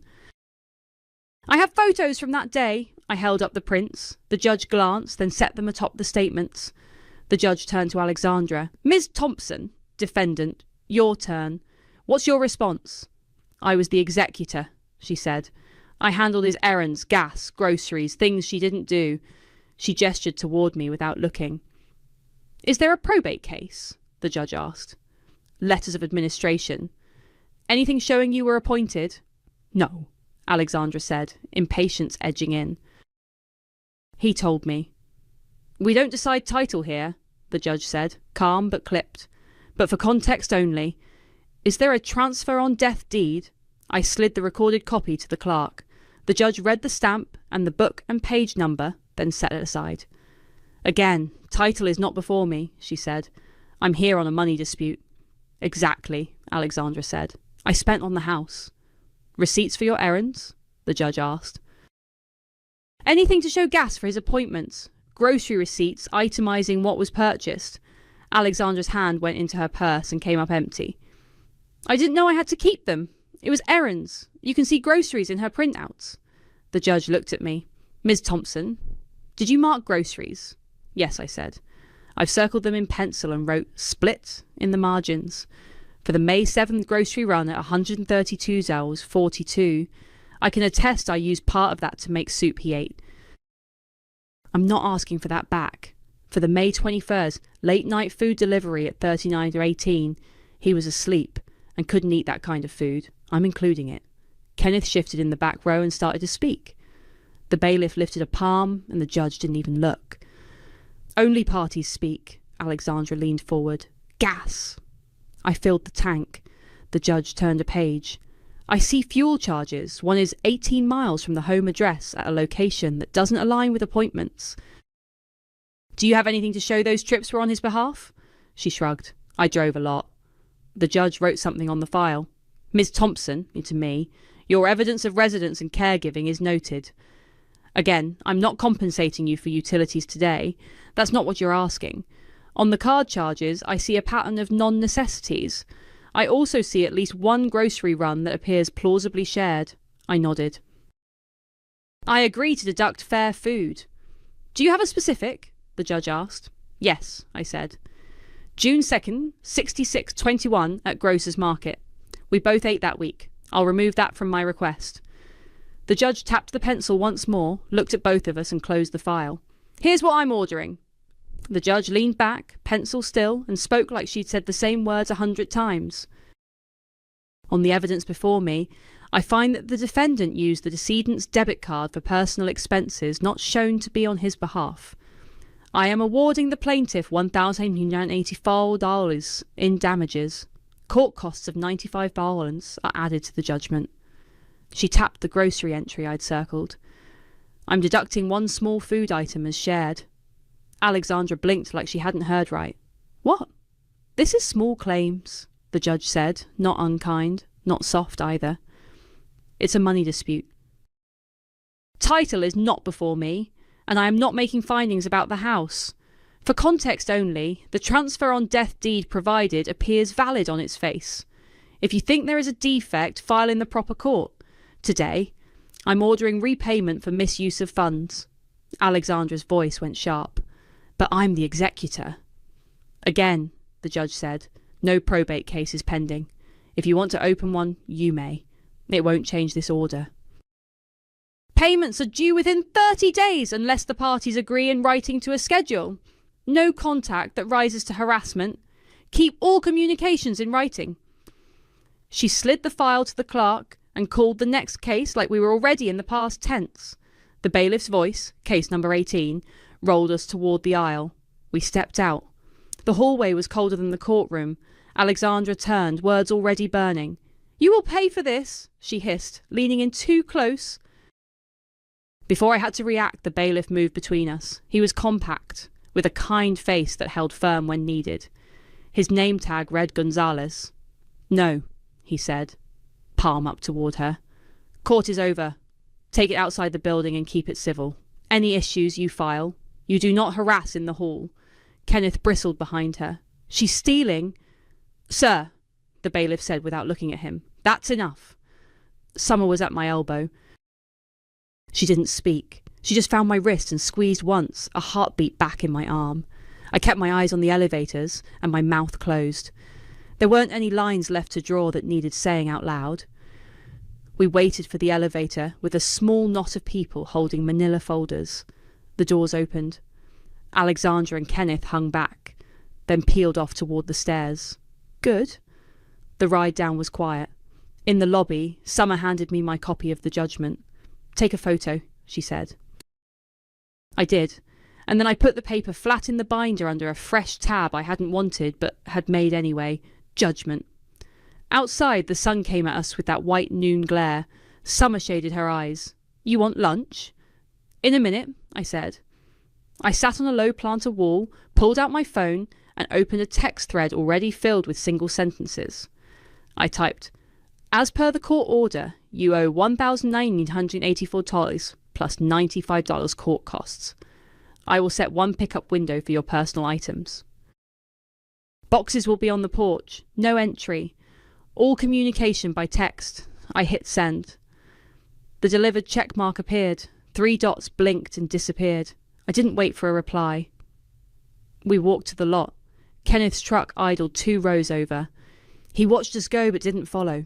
Summer drove behind me back to the house and parked across the street with her window down like she always did when she wanted to be near without hovering. Inside, I set the binder on the dining table, put the judgment under a paperweight, and took out a roll of tape and a Sharpie. The spare boxes I'd picked up from the clinic storeroom waited by the couch. I wrote A on the side of each and a short list. Bathroom, hair tools, closet, 3 dresses, hall table, purse, scarf. I wasn't a mover, I was a sorter. What belonged to her would go to her, nothing more. My phone buzzed. Alexandra. This isn't over, I typed back. Saturday, 10 a.m. Boxes on the porch, sign for pickup, no entry. Any other time is trespass. She didn't answer. I sent the same message as an email and saved a screenshot. Summer leaned in the doorway. You sure about Saturday? I can be here. I'm sure, I said. I'll record. That's it. The afternoon stretched, an ordinary one if you didn't look at the stacks of paper. I made a simple dinner, answered one message from Aunt Teresa with a photo of the court order, no more group chat, and turned off my ringer for a while. Jack waved from across the street when he checked his mail. I waved back, At 7, I laid out packing tape and folded the first box. I put Alexandra's things in carefully, the way you do when you don't want to be accused of breaking what you didn't buy. I printed a 1-page note, judgment amount, mailing address, and a line for her signature acknowledging receipt of boxes. No commentary. Before bed, I set my phone on the charger and opened the camera app to make sure the timestamp would show. I scrolled through the day, the courtroom, the seal on the judge's bench I'd framed by accident, the hallway, the sunlight on the courthouse steps. It felt like the end of something and the beginning of a rule I could keep. Saturday at 10 a.m, I set my phone to record and carried the first box out. Jack was already on his steps with a newspaper when I set the first box down. I propped my phone up against a potted plant, the red light steady. I laid the copy of the judgment on top of the stack, with a sticky note pointing to the amount. The porch boards were warm under my feet. At 9:59, a car eased to the curb. Alexandra climbed out, sunglasses on, hair glossy. Kenneth got out slower, scanning the street like somebody might be filming, which technically they were. "Good morning," I said. My voice sounded like I'd practiced it because I had. "Boxes are here." I pointed to the clipboard on the rail. "Sign to acknowledge you picked them up." She spotted the paper under the tape. "What is that?" "Copy of the court order," I said. The amount due is highlighted. "There's an optional repayment schedule attached. 3 installments by the 1st of each month. If you don't agree to that, the full amount is due within 30 days, as the judge said. Mail only. Address is at the bottom." Kenneth tipped his chin at the phone. "You recording us?" "Yes," I said. "For everyone's protection." He looked at Alexandra. She smoothed the strap of her bag and walked to the boxes like she owned the act of walking. She picked one up and peeked under the flaps. "You went through my things." "I sorted them," I said. "Nothing is missing. If you think something is, list it by text." She glanced across the street. Jack unfolded a page and didn't look up. The street hummed with a lawnmower 2 houses down and the low sound of a Saturday morning. She put the box down, took the pen from the clipboard, and scrawled her name on the line for received. She didn't touch the page behind it with the dates and amounts. "I'm not agreeing to any schedule." "That's fine," I said. "Then the order stands. 30 days. Kenneth lifted 2 boxes at once and staggered just a little on the second step. He adjusted quiet. The court paper on top seemed to weigh more than the cardboard. Aunt Teresa's name lit up my phone. I let it go to voicemail. Alexandra took another box and slid the last one closer with her foot. "Family would have worked this out," she said, softer than I expected. "If you hadn't made it a thing—" "I didn't make anything," I said. I followed the paperwork. She looked at the door behind me, then back at the camera. Whatever line she was about to aim fizzled when she saw the red light. "Enjoy your little house," she said instead. Too light to land. She jerked her head at Kenneth. "Let's go." They packed the trunk. I handed her a clean envelope with a second copy of the mailing address and the case number on the flap. She took it without looking and slid into the passenger seat. When they pulled away, the tyres didn't squeal. Kenneth didn't look back. I waited until their car turned the corner, then picked up the clipboard and the judgment copy. I took a photo of her signature and sent it to myself, then to the email thread labelled Alexandra Docs. My phone buzzed with a new voicemail from Aunt Teresa. I put the phone on speaker and set it on the porch rail. Her voice was tired. "I don't like how any of this looks, but the judge spoke. Keep things quiet, please." I typed back. "The pickup happened. No issues. I'll keep it quiet. Payments go by mail. Thank you for understanding." Jack stood, folded his paper, and crossed the street halfway. He didn't come onto the porch. He just lifted his chin. "All right?" "All right," I said. "Thank you for sitting out." He smiled like he'd known the ending and wanted me to catch up to it. "Holler if you need anything," he said, and went back to his steps. I took the phone inside, locked the door, and swapped out the last interior lock, the hall closet that had stuck since winter. I'd already rekeyed the front and back on Wednesday. This was the straggler, a $10 knob I'd picked up on my way home from work. The screws bit, the latch lined up, and the door clicked shut the way it should. I made coffee. The house smelled like beans and lemon cleaner. I took the mug to the porch and sat where Dad and I used to watch dusk creep up the block. The oxygen machine was gone. The hum now was just the street and a couple of birds arguing in the maple. My phone chimed. An email ping this time. It was a curt line from Alexandra. I signed for boxes, not agreeing to schedule. I replied, received. Amount due within 30 days per order. Mail only. Summer texted a minute later. How'd it go? I sent her a photo of the empty porch with the coffee mug in the corner, smooth. She wrote back a heart and after a pause, proud of you. I started a load of my own laundry, folded Dad's old blanket and put it at the end of the couch. Lara's note, Jack's statement, the binder, everything we'd built, went onto the top shelf of the hall closet behind the new lock. Not to be dramatic, just to be done. The group chat stayed on mute. The house settled around me like it had been waiting to exhale. I walked back out and watched the light change on the porch rail the way Dad used to. The rule landed and stayed. I can love my family and still shut the door. My peace isn't up for negotiation. Be out by Friday, my sister said, like she was asking me to pass the salt. The dishes were still wet in the rack. The casserole warmth hung in the kitchen with the lemon cleaner and the last trace of my mom's perfume in the curtains. Lincoln was in our dad's old recliner, one ankle on his knee, scrolling and smirking. It was Tuesday night, 2 days after we buried Mom. The card from the florist's plastic pick was still stuck in the plant on the counter. My name is Nora Evans. I'm 35, a medical billing specialist who cut my hours to move onto Mom's sofa 5 months ago, January, when her legs stopped trusting the stairs. I cooked, I bathed her, I drove her to appointments. I paid the property tax in April, while I was at 136, and kept the lights on when she forgot which envelope was due. Dad died in October. We kept his recliner because neither of us could lift it, and because Mom liked the dent from his shoulder. Michaela is my younger sister. She's 30. She stood at the sink drying plates she didn't bring, chin high, grief sharp in every word, but aiming it right at me. It's not personal, she said. It's practical. We sell, we split, we move on.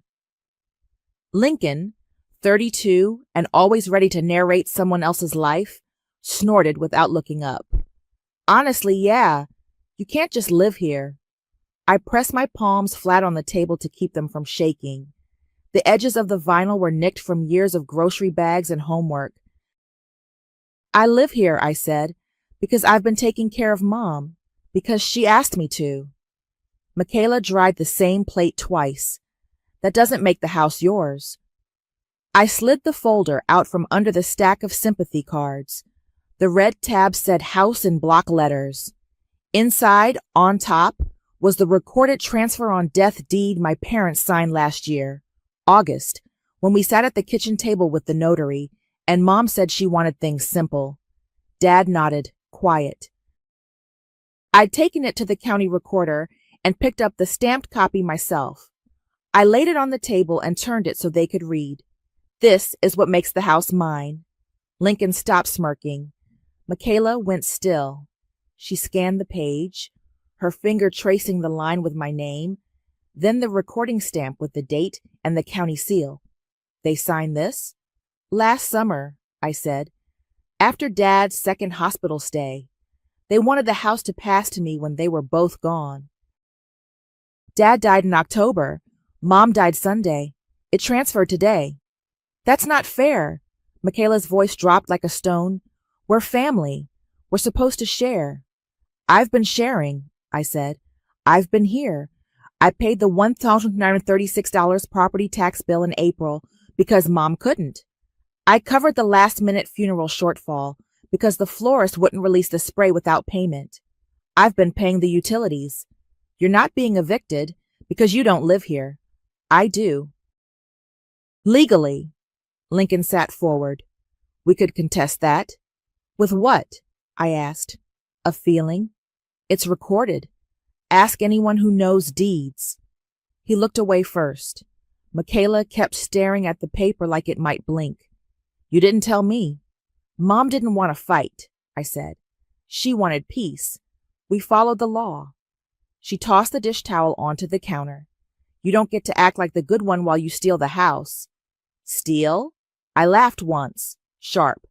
I slept on that sofa for 5 months. I set alarms at 2 a.m. so I could hand her meds without waking her up all the way. I'm not a hero, but I'm not a thief. She took a step toward me. Lincoln shifted in the recliner, ready to jump in if it sounded like a show. The neighbor's porch light blinked on across the street. Probably Clyde checking his mail late like he does. They both looked bigger to me in that moment, not just in height, but in appetite, like the house had turned into a number in their heads. I'm not asking, Michaela said, Ochar. Be out by Friday. I picked up the deed and slid it back into the folder. I stacked the sympathy cards on top of it, neatened the edges. You don't have to like it, I said. You do have to respect it. Her mouth twisted. If Mom knew, she knew, I said. She signed.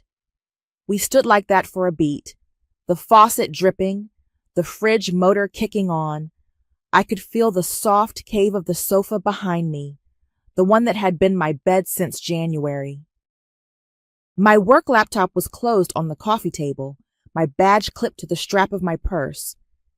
Everything about this house felt like work I'd already done and work I still had to do. I cleared my throat. Here's what's going to happen. You have 24 hours to take personal items, clothes, jewelry, photos. No furniture I bought, no electronics I paid for. Text me what time you're coming, and I'll be here. After that, I'm changing the locks. Michaela's face went red. Thief, she hissed. You have 24 hours, I said again, steady. Then I'm changing the locks. I woke up on the sofa with my phone buzzing on my chest, and the indentation of the seam pressed into my cheek.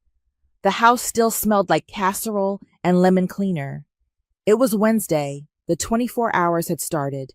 I made coffee and set the red-tabbed folder on the table like a placemat. I typed the text, read it twice, and hit send. Me. You have until 7 p.m.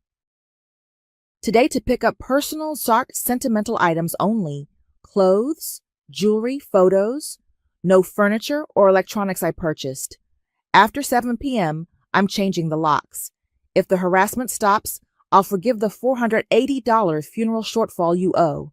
Please confirm a time. The dots popped up, disappeared, popped up again. Michaela, wow. Harassment. We are family. Michaela, you're gross. Mom would hate this. Lincoln chimed in from her phone like he always did. Punctuation optional. Lincoln, you really think you can keep a whole house? Michaela, I'm coming by at lunch. I'm taking Dad's recliner. It was his. Me, no, that stays. Personal items only. Text me when you're on your way. She didn't confirm a time. My hands shook anyway. I opened the top drawer where Mom used to keep rubber bands and pulled out the little zippered bag of receipts. I took a breath and drove to the hardware store. I bought 2 deadbolt and knob sets, keyed alike, front and back. Schlage, satin nickel, $96 with tax. The cashier printed the receipt. I slid it into an envelope and wrote locks in Sharpie. Back at the house, I set the bag on the table and forced myself not to install them yet. 7 o'clock was the line I had drawn. I wasn't going to make this prettier for her or messier for me. At 10:40 a.m., she sent, "Be there at 1." I replied, "I'll be here." I put on jeans, tied my hair back, and made a spot on the table for whatever she grabbed. I unlocked the side gate and waited. 1 o'clock came and went. A robin sang on the fence so loud it sounded like a ringtone.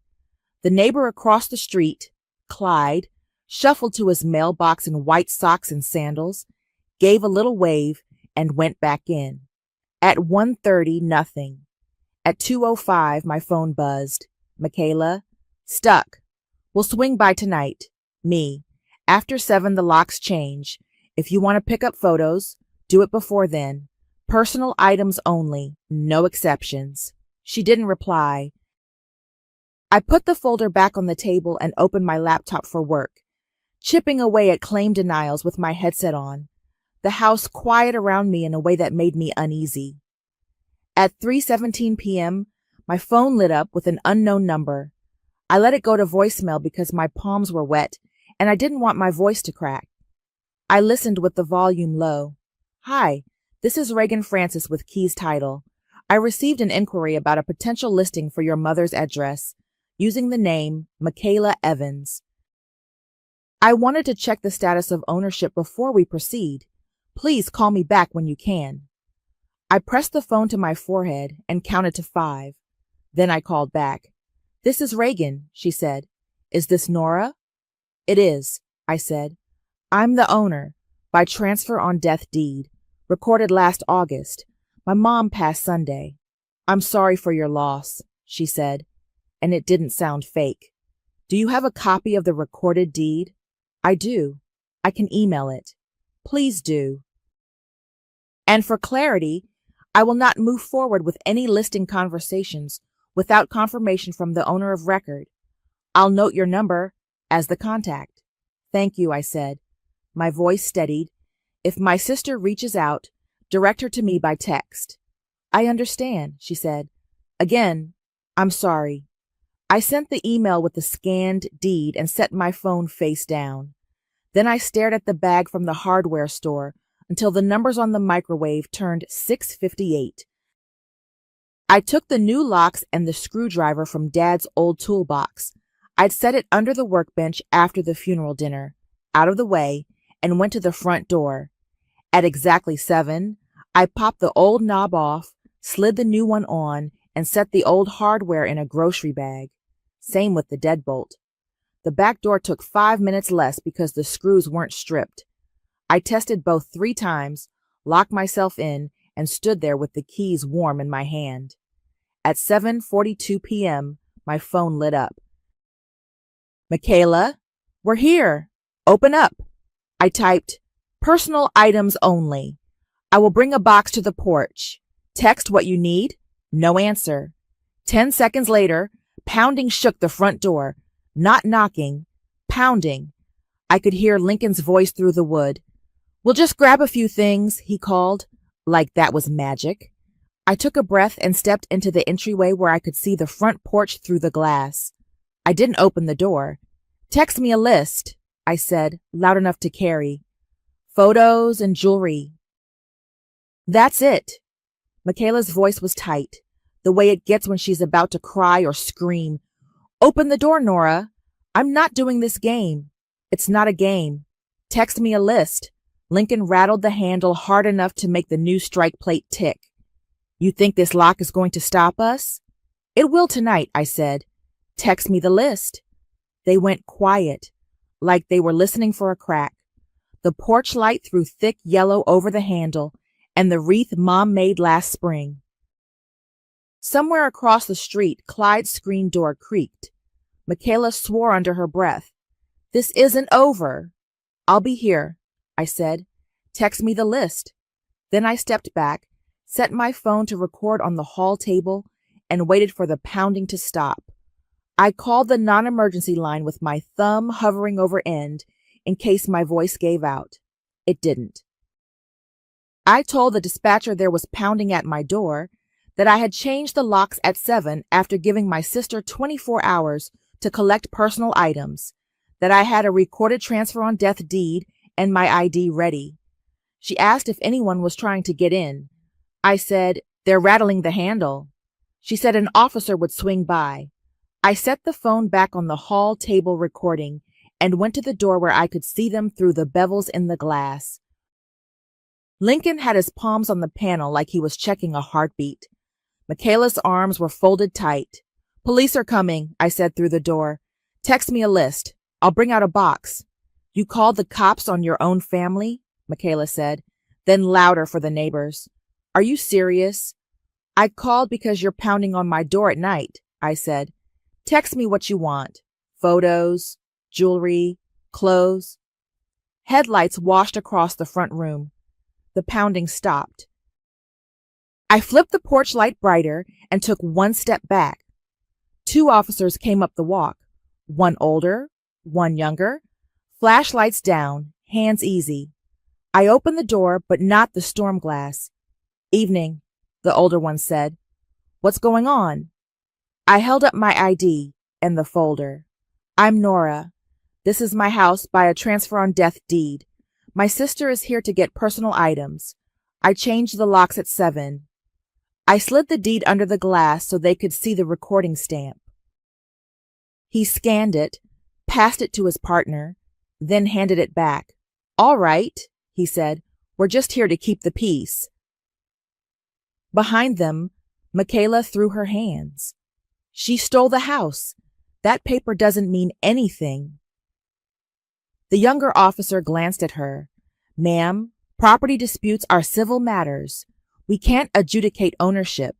What we can do is a civil standby if everyone stays calm."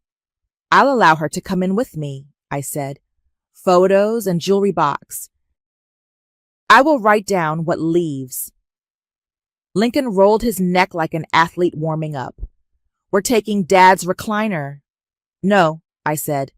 The older officer held a palm toward Lincoln without touching him. "Sir, tonight is personal effects only. Furniture is civil court, not tonight's problem." Michaela's jaw clenched. "Fine. Jewelry and photos."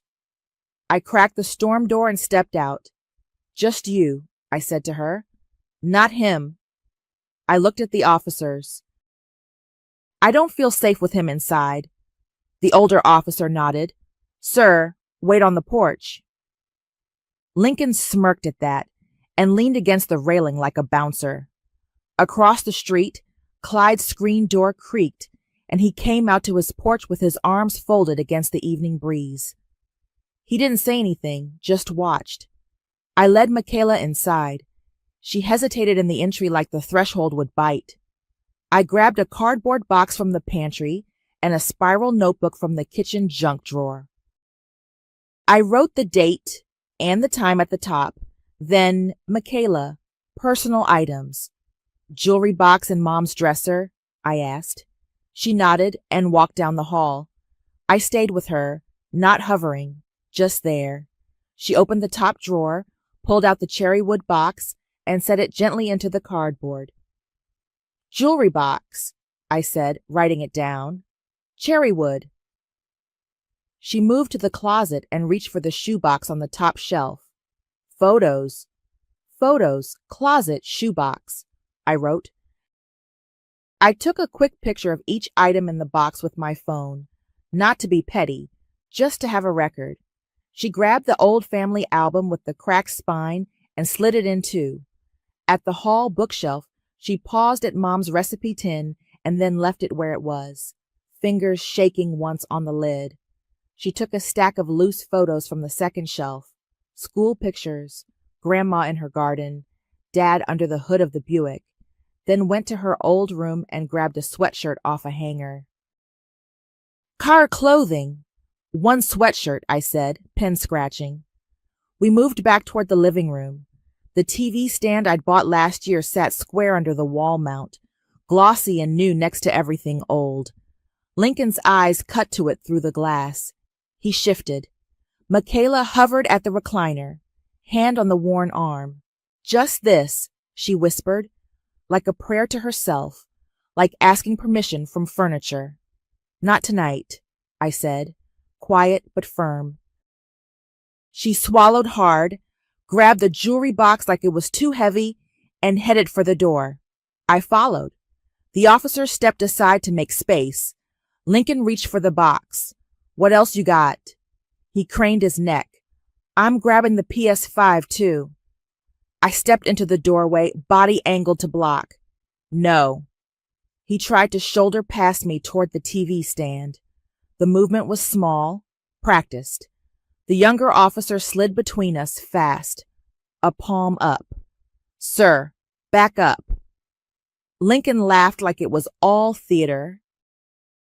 "We're just grabbing a few things." "Back. Up." The officer didn't raise his voice. He didn't have to. Michaela stared at the floorboards. "Let's go," she said to Lincoln, voice flat.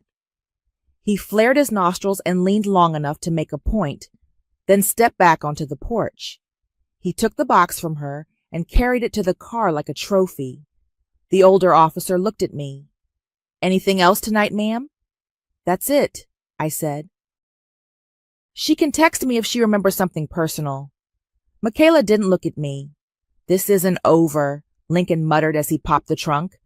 "I'll be here," I said, because it was easier than saying what I wanted to say. They slammed the car doors hard enough to make the porch railing vibrate. The taillights washed the porch steps red and then were gone. Clyde shook his head once and went back inside. The officers gave me a case number out of habit and reminded all of us that trespassing could be charged if the boundary wasn't respected. I thanked them, locked the door, and wrote, "Return to Michaela, jewelry box, photos, one sweatshirt" at the bottom of the page. I slid the notebook into the red-tabbed folder with the deed. The house went quiet again. I washed my hands just to do something and turned off lights.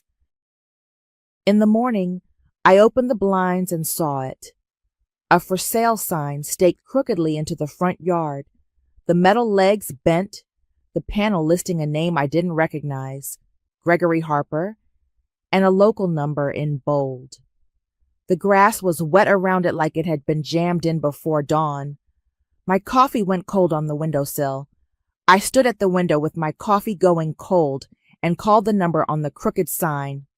"Harper Realty, this is Gregory," a man said, brisk and cheerful like morning radio.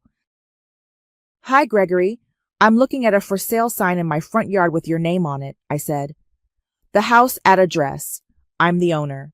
No one has authority to list it." There was a paper shuffle.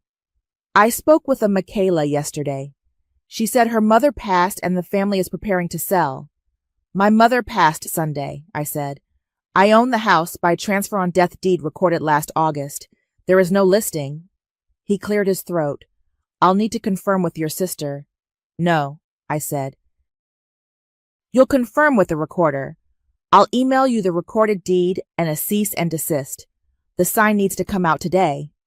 A pause, then the softened voice salespeople use when they realize the commission isn't theirs. "All right, send what you have." I hung up and scanned the deed again, attached it to a short email.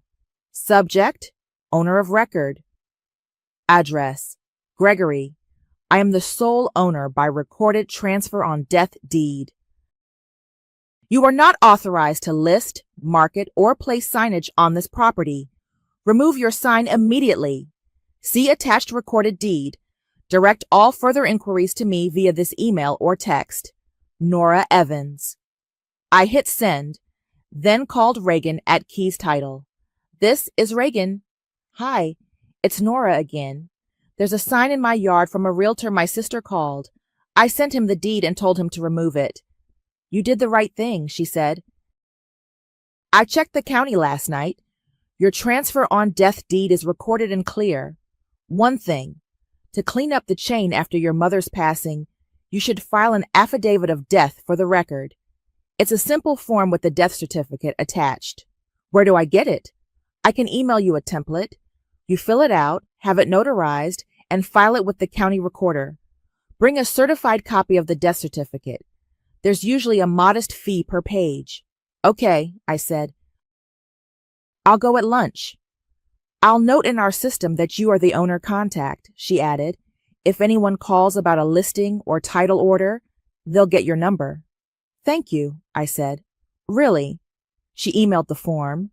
I printed it, typed in Mom's full name and the date of death, my information, and walked it down to the notary at the UPS store on the corner.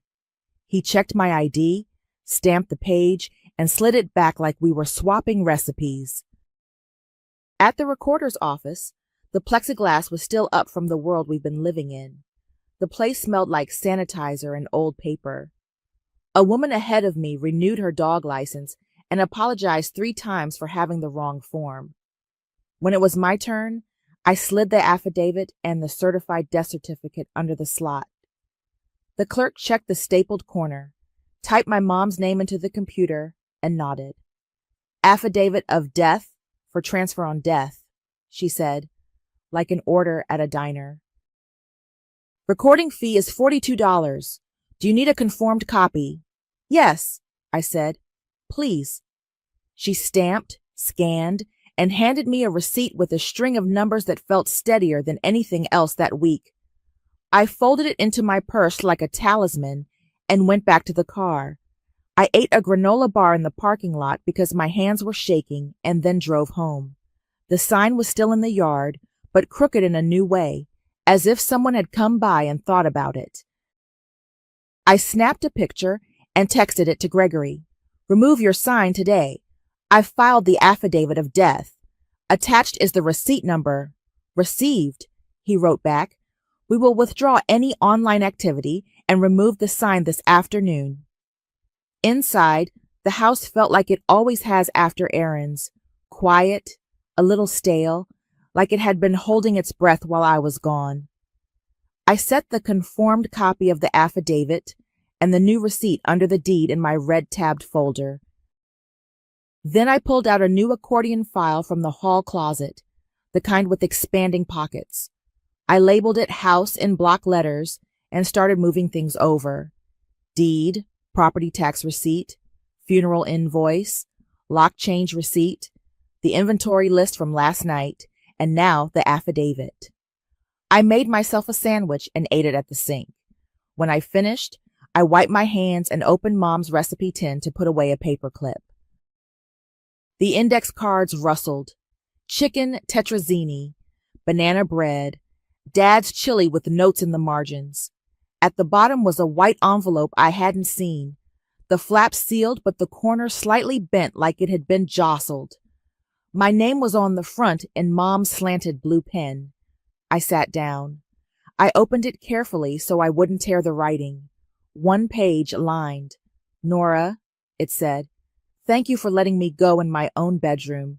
You made it kind and simple even when it was not. Don't let people make you feel bad for doing what I asked. Love, Mom. I put my head down on my arms and cried until my ribs ached. It wasn't dramatic, just a quiet fold-over release that left my face hot and my shirt damp. When it passed, I put the note back in the envelope and slid it behind the recipe cards where only I would look. I paid the past due water bill online, $78 and change, the account number still taped inside the cabinet. I set a calendar reminder for next month. I forwarded the receipt to my own email and dragged it into the house folder. Outside, a truck idled. I checked the window. A man in a polo I didn't recognize yanked the sign out of the yard, tossed it into the bed, and drove off without looking at the house. Good. I rinsed my cup and thought about the old hardware still in the grocery bag. I took it to the garage to put it in the bin with other metal odds and ends. The garage smelled like cut grass and oil. I bent to slide the bag under the workbench where I'd left Dad's toolbox. The concrete was bare. The rectangle of dust where the toolbox had sat looked like a chalk outline. I looked around because my brain wanted it to be there. On the shelves, under the mower, behind the paint cans, nothing. The side service door's latch hung crooked, the cheap hasp loose on new screws that weren't ours. There were fresh scuffs on the jamb, like someone's shoulder had bumped it hard. I stood there with the grocery bag of old screws in my hand and understood exactly what had happened. I set the grocery bag down and opened the camera app. Dad had mounted a cheap motion camera above the back door last year when raccoons kept getting into the trash.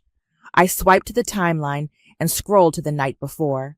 There it was, 11:52 p.m., the alley washed in gray. Michaela stood by the fence in a hoodie, hair in a bun, checking her phone. Lincoln came into frame a minute later, looked straight up at the camera like he was daring it, then put a screwdriver into the hasp on the side door and popped it like a soda tab. He ducked inside, reappeared 2 minutes later, red-faced and grinning, muscles straining around Dad's red metal toolbox. Michaela held the gate, glanced up at the lens once, and they were gone. I saved the clip, exported stills, and called the non-emergency line again. He took a toolbox from my garage, I said. My sister watched. I have video. The dispatcher asked for my address and said an officer would call me back to take the report. 10 minutes later, my phone buzzed. This is Officer DeWitt. You said you have footage? I do, I said. They used a screwdriver to pry the hasp. My sister and her boyfriend. They were here last night. We had officers out for a civil standby, and then this. Okay, he said, weary in that way that told me this wasn't his first family call of the day. Email me the video and stills. I'll generate a case number. Do you want to sign a trespass affidavit for your property? Yes, I said. I don't want them here unless I agree to it. You can come to the station and sign one, or I can email you the form, he said. It authorizes us to remove and cite them if they come back without permission. Email is fine, I said. I forwarded the clip and the stills.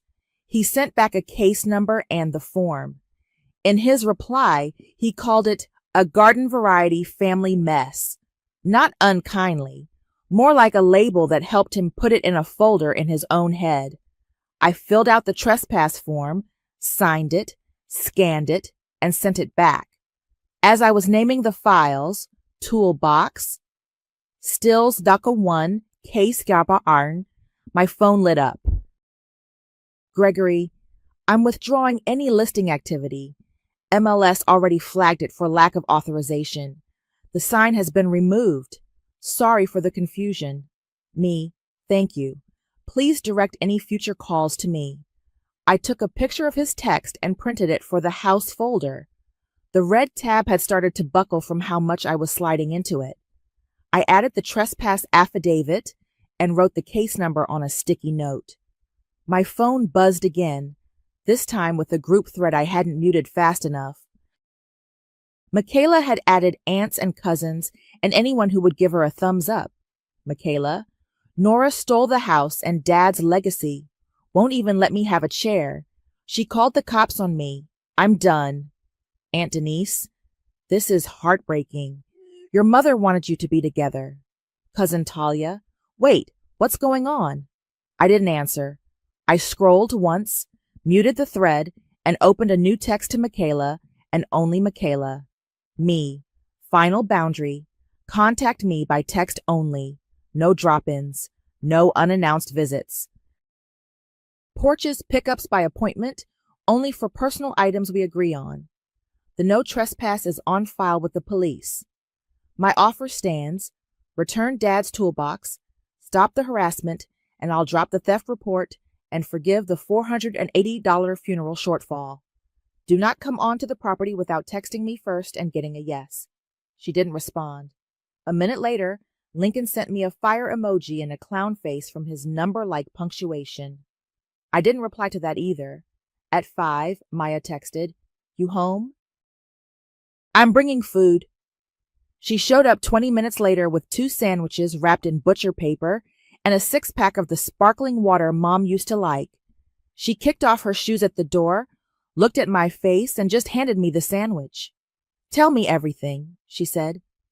I told her about the sign, the affidavit of death, the email to Gregory, the sealed note in the recipe tin that still made my throat close, the video of Lincoln wrestling the toolbox like a prize hog.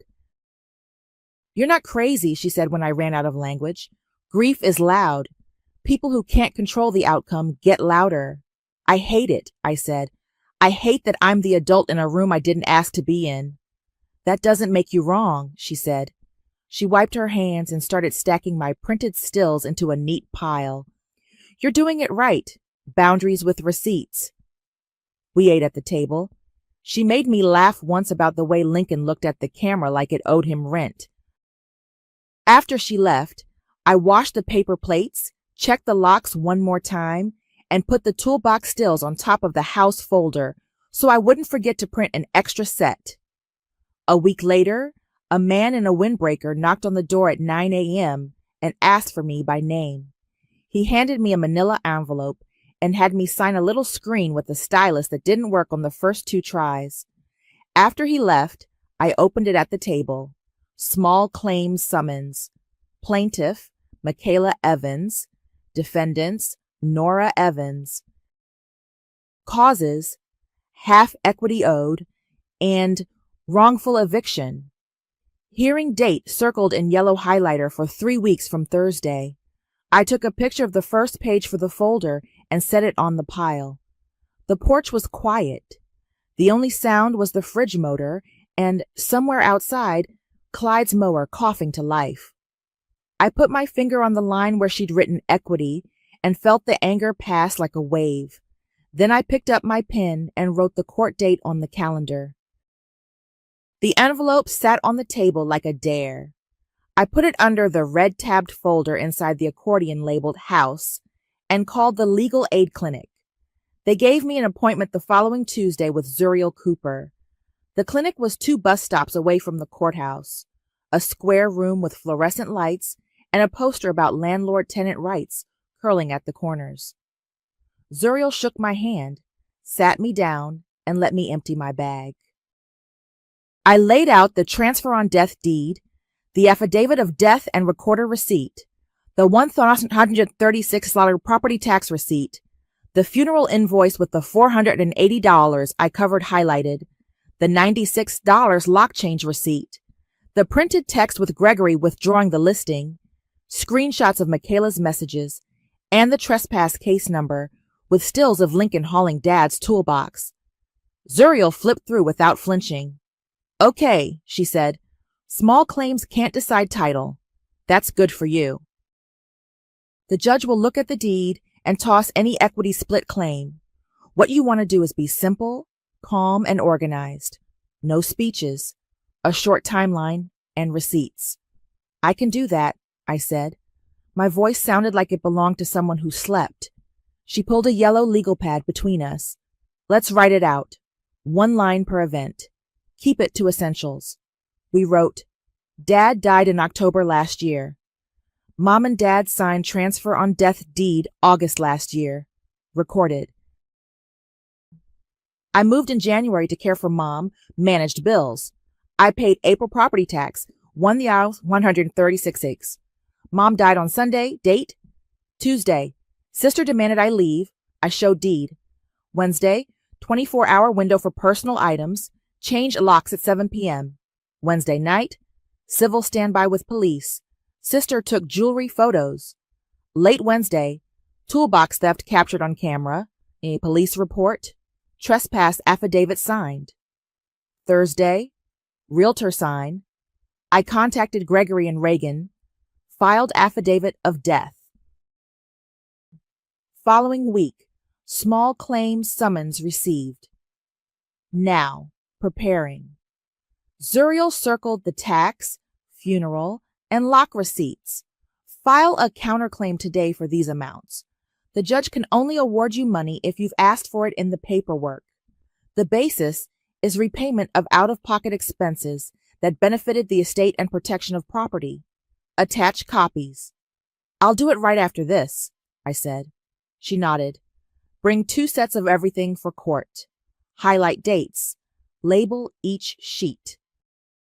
When it's your turn, you'll hand the judge your deed and affidavit first, then answer questions. Don't over-explain. If your sister or her boyfriend interrupt, let the judge handle them." I took a breath. "Do I bring the video?" "Not for tomorrow," she said. "This is small claims on her complaint. The theft is a separate criminal matter. You can reference the police report if they claim you're keeping their property. But don't turn this into a circus." We filed the counterclaim at the clerk's window before I left. 30 minutes, 1 form, a small fee I paid with my debit card and added to my list. I walked home and printed the stamped copy for the folder. The weeks between were quiet in the way that feels fake. I went to work, ate in the kitchen, waved at Clyde when he took his morning walk. I checked the porch camera every night before bed. No one came by. Lincoln posted a picture of a fish on his social and tagged a lake 3 counties away. Michaela didn't text. 2 days before the hearing, I sent her one last off-ramp. Me. Offer stands. Return Dad's toolbox in good condition. Stop contacting me except by text. No drop-ins. I'll drop the theft complaint and keep my forgiveness of the $480 funeral shortfall. Confirm by 5 p.m. tomorrow. She didn't reply that day. The next morning, she sent a screenshot of a blank will template she downloaded and filled in by hand with "Mom leaves the house to both daughters," scrawled across it like a child's art project. No signatures, no witnesses, no date. I stared at it for a full minute. Then I put my phone face down and said out loud, to no one, "That's not how any of this works." I forwarded the image to my email anyway, printed it, and slid it into a section I labeled MISC. Not for court, just so I could remember what I was dealing with when I forgot and felt generous. That night, I set out clothes that didn't wrinkle fast and packed my bag like I was going to a new job. Deed on top, affidavit of death clipped to it, counterclaim stamped copy, tax receipt, funeral invoice, lock receipt, Gregory's withdrawal text, Reagan's email note about contacting the owner, the printed timeline, and 2 sets of everything. I put Mom's note from the recipe tin on the counter and read it once. I slid it back into the tin. Not for court. For me. Maya texted, "You want me there?" Me. "I'll text you after." Thanks. In the morning, I parked in the public lot and fed quarters to the meter until the little red flag flipped to green. The courthouse smelled like disinfectant and carpet glue. The walls were that government tan that makes everyone look paler. In the hallway outside the courtroom, people sat with manila folders and nervous eyebrows. Michaela stood near the drinking fountain, arms folded, face pinched. Lincoln leaned against the wall like a smug coat rack. He caught my eye and grinned like we were old friends meeting for brunch. "Ready to lose the house you squatted in?" he said, and he winked. The bailiff called our names, and we went in. The courtroom was small, a dozen benches, a raised desk with a clock that ticked too loud. The judge looked like he'd been doing this long enough to know when people were about to talk over each other. "Case of Evans versus Evans," he said. "Plaintiff, you filed for half the equity in a residence and for wrongful eviction. You may proceed." Michaela stepped to the table with a stack of loose papers. Lincoln started to follow. The bailiff held out a hand and tipped his head toward the gallery. Lincoln sank into a chair, spread out like he owned the bench, and smirked at me. Michaela cleared her throat. "It's our family home," she said. "My mom just died. My sister is refusing to sell and split it. She changed the locks and called the police on me." The judge looked down at the complaint. "Do you live at the residence?" "No," she said, "but it's family." He looked at me. "Defendant, do you have proof of ownership?" I kept my voice even. "Yes, Your Honor." I handed the clerk 2 stapled sets, the recorded transfer on death deed with the county stamp, and the affidavit of death I filed last week with the recorder receipt. My parents executed a transfer on death deed last August. My father passed in October. My mother passed Sunday before last. Title moved to me on her death. I filed the affidavit of death. He flipped to the recording information, nodded at the seal, and set it on his bench. "Plaintiff, this shows a transfer on death deed recorded last year naming your sister as beneficiary. Do you dispute its authenticity?" Michaela stared at the paper like it might dissolve. "Mom wouldn't do that to me." The judge's eyebrow went up a millimeter. "That's not an answer to my question. Do you have evidence this document is fraudulent?" "No," she said, smaller. "Small claims is not the forum to contest title or set aside a recorded instrument even if you wanted to," he said. "On your equity claim, the house is not part of the probate estate. It passed by deed. There is no equity for this court to divide. On your wrongful eviction claim, you are not a tenant. Being denied entry after a change of locks is not an eviction." Lincoln raised his hand like a kid in class. She squatted, he said. She doesn't even have a job. I have a job, I said, without looking at him. The judge raised a palm. Sir, you're not a party. You will not speak. Next interruption, and you can wait in the hallway. He turned back to me. Defendant, you filed a counterclaim for reimbursement of certain expenses. What are you seeking? I slid the top sheet forward, a one-page list with dates and amounts. I'm asking for a repayment of $480 I covered to complete the funeral payment when the florist wouldn't release the spray, and $96 for changing the locks after my sister demanded I leave and pounded on the door the next night. I also asked for the April property tax of 1,136 skars, which I paid when I moved in to care for my mother, but I understand if that's not recoverable here. Receipts? He asked. I handed him the funeral invoice with the $480 balance highlighted and the hardware store receipt. He looked at the dates. Plaintiff? Any response? Michaela tipped her chin up. We were grieving, she said. She's nickel and diming me. These aren't nickels, the judge said. These are out-of-pocket expenses the defendant can show she paid. The lock change was reasonable under the circumstances. He tapped the tax receipt in my stack but didn't pull it. As for the property taxes, that appears to have been paid months before your mother's death while you were living there and assisting her. I'm not going to order your sister to reimburse you for that in this forum. I nodded. Understood. Anything else? He asked, glancing at my binder. I slid the text from Gregory across, the one withdrawing the listing, and a printed email from Reagan, noting me as the owner contact. For context, my sister attempted to list the property and placed a sign in the yard. I had it removed. I've filed an affidavit of death. The judge read, set it down, and looked at Michaela. Listing a property you don't own is not a family discussion, he said. It's a misrepresentation to third parties and creates legal problems. You are not to contact real estate agents, title companies, or the MLS about this address. You are not the owner. Do you understand? Michaela stared at the table.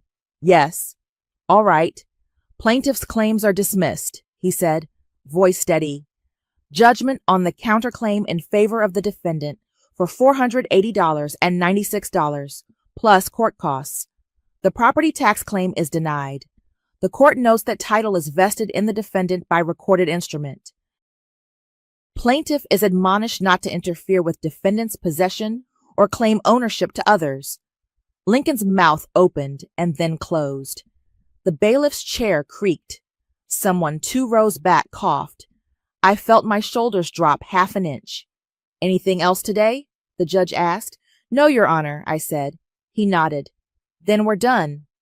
In the hallway, the noise rose a notch. Heels, zippers, a baby fussing. Michaela stood against the wall like the building was holding her up. Lincoln stared at the far window like he'd find a different ending if he squinted hard enough. I kept my voice neutral. I'll have the porch light on at 6 for your box of photos, I said. Text me if you want to change the time. The bailiff passing by said, Let's keep it quiet out here. A reflex, and the words settled over us like a blanket. Michaela swallowed. Does your offer still stand? She asked, eyes on the floor. About the toolbox. It stands, I said. Return Dad's toolbox in good condition and stop the drop-ins. Keep contact to text. I'll drop the theft report and keep the $480 forgiveness. That's the deal. Michaela nodded once, almost invisible. Lincoln looked like he wanted to say something and thought better of it. I didn't wait for more. I walked to the clerk's window, paid for my copies, and left. At home, I packed a banker's box with the photo albums she hadn't taken and the loose stack from the shelf. I added a note on top. Photos. 6 p.m. At 5:55, I flipped on the porch light and set the box by the door. I put my phone on the hall table recording out of habit and stood where I could see the steps through the glass. At 6 on the dot, a car idled up.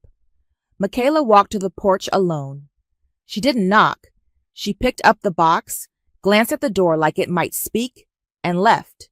The taillights washed the shrubs red and were gone. I texted, box picked up 6:01 p.m. No response, no pounding, quiet.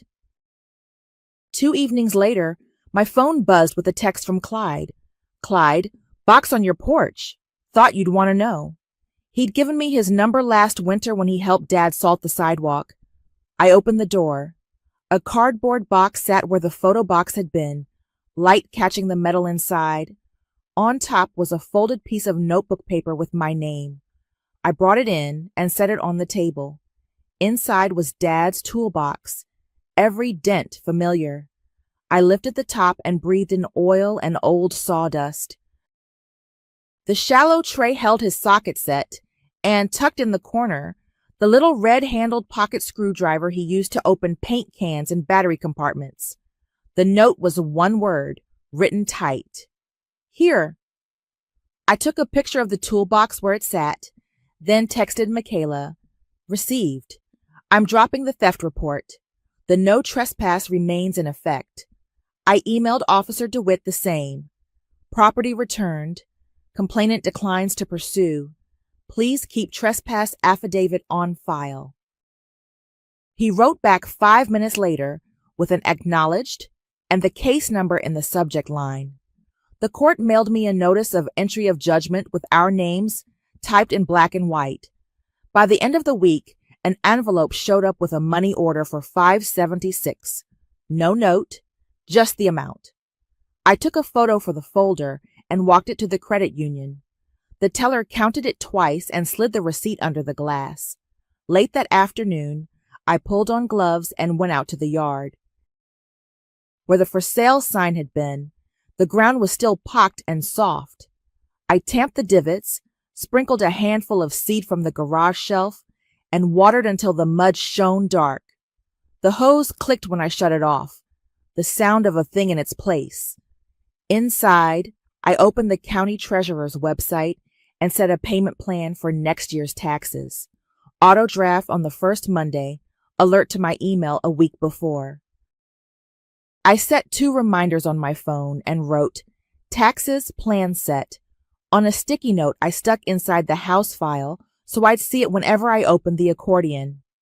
I called the VFW thrift and asked if they did furniture pickups. They did, Wednesdays.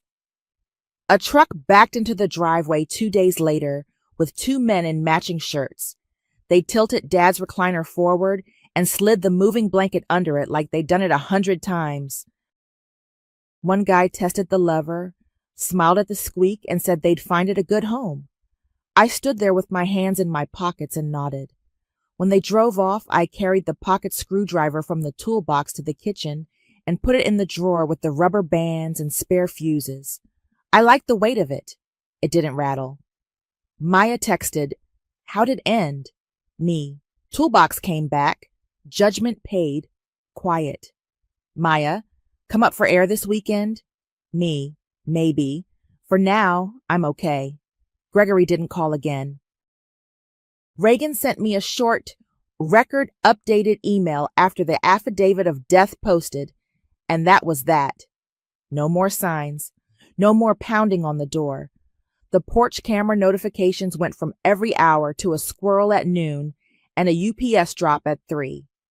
Clyde waved when we both took our trash cans out and didn't ask questions. That night, I pulled clean sheets onto the spare room bed and moved my work laptop off the coffee table. I tucked the house file into the hall closet on the top shelf next to the board games and the winter scarf I always lose in March. I put the old lock hardware in the metal recycling bin and set the toolbox under the workbench where it belonged. Before I turned in, I flipped the porch light on and off once, a small habit I realized I'd picked up from Mom, like checking the stove twice and tucking receipts into envelopes. The house was quiet in a way that felt solid, not hollow, the kind of silence that feels like a locked door in a bed that's finally mine. I kept my keys and my peace. Just an hour? Ruby said, and I said sure because pancakes were already on the stove and Miles was chanting chocolate chips like it was a spell. Lena burrowed into my hoodie the second Ruby slid the door shut, tiny hands under the hem like a kitten making biscuits. I didn't look at the clock until the pancakes were gone and the cartoons were starting their third episode. My name is Taylor Hayes. I'm 27. I live alone in a one-bedroom walk-up on the east side of Columbus, and I work the front desk at an urgent care with rotating shifts. Ruby is my older sister, 31, 2 kids, always moving faster than the rest of us, and somehow still late to everything. Miles is 7, all knees and questions. Lena is 4, and built out of soft things.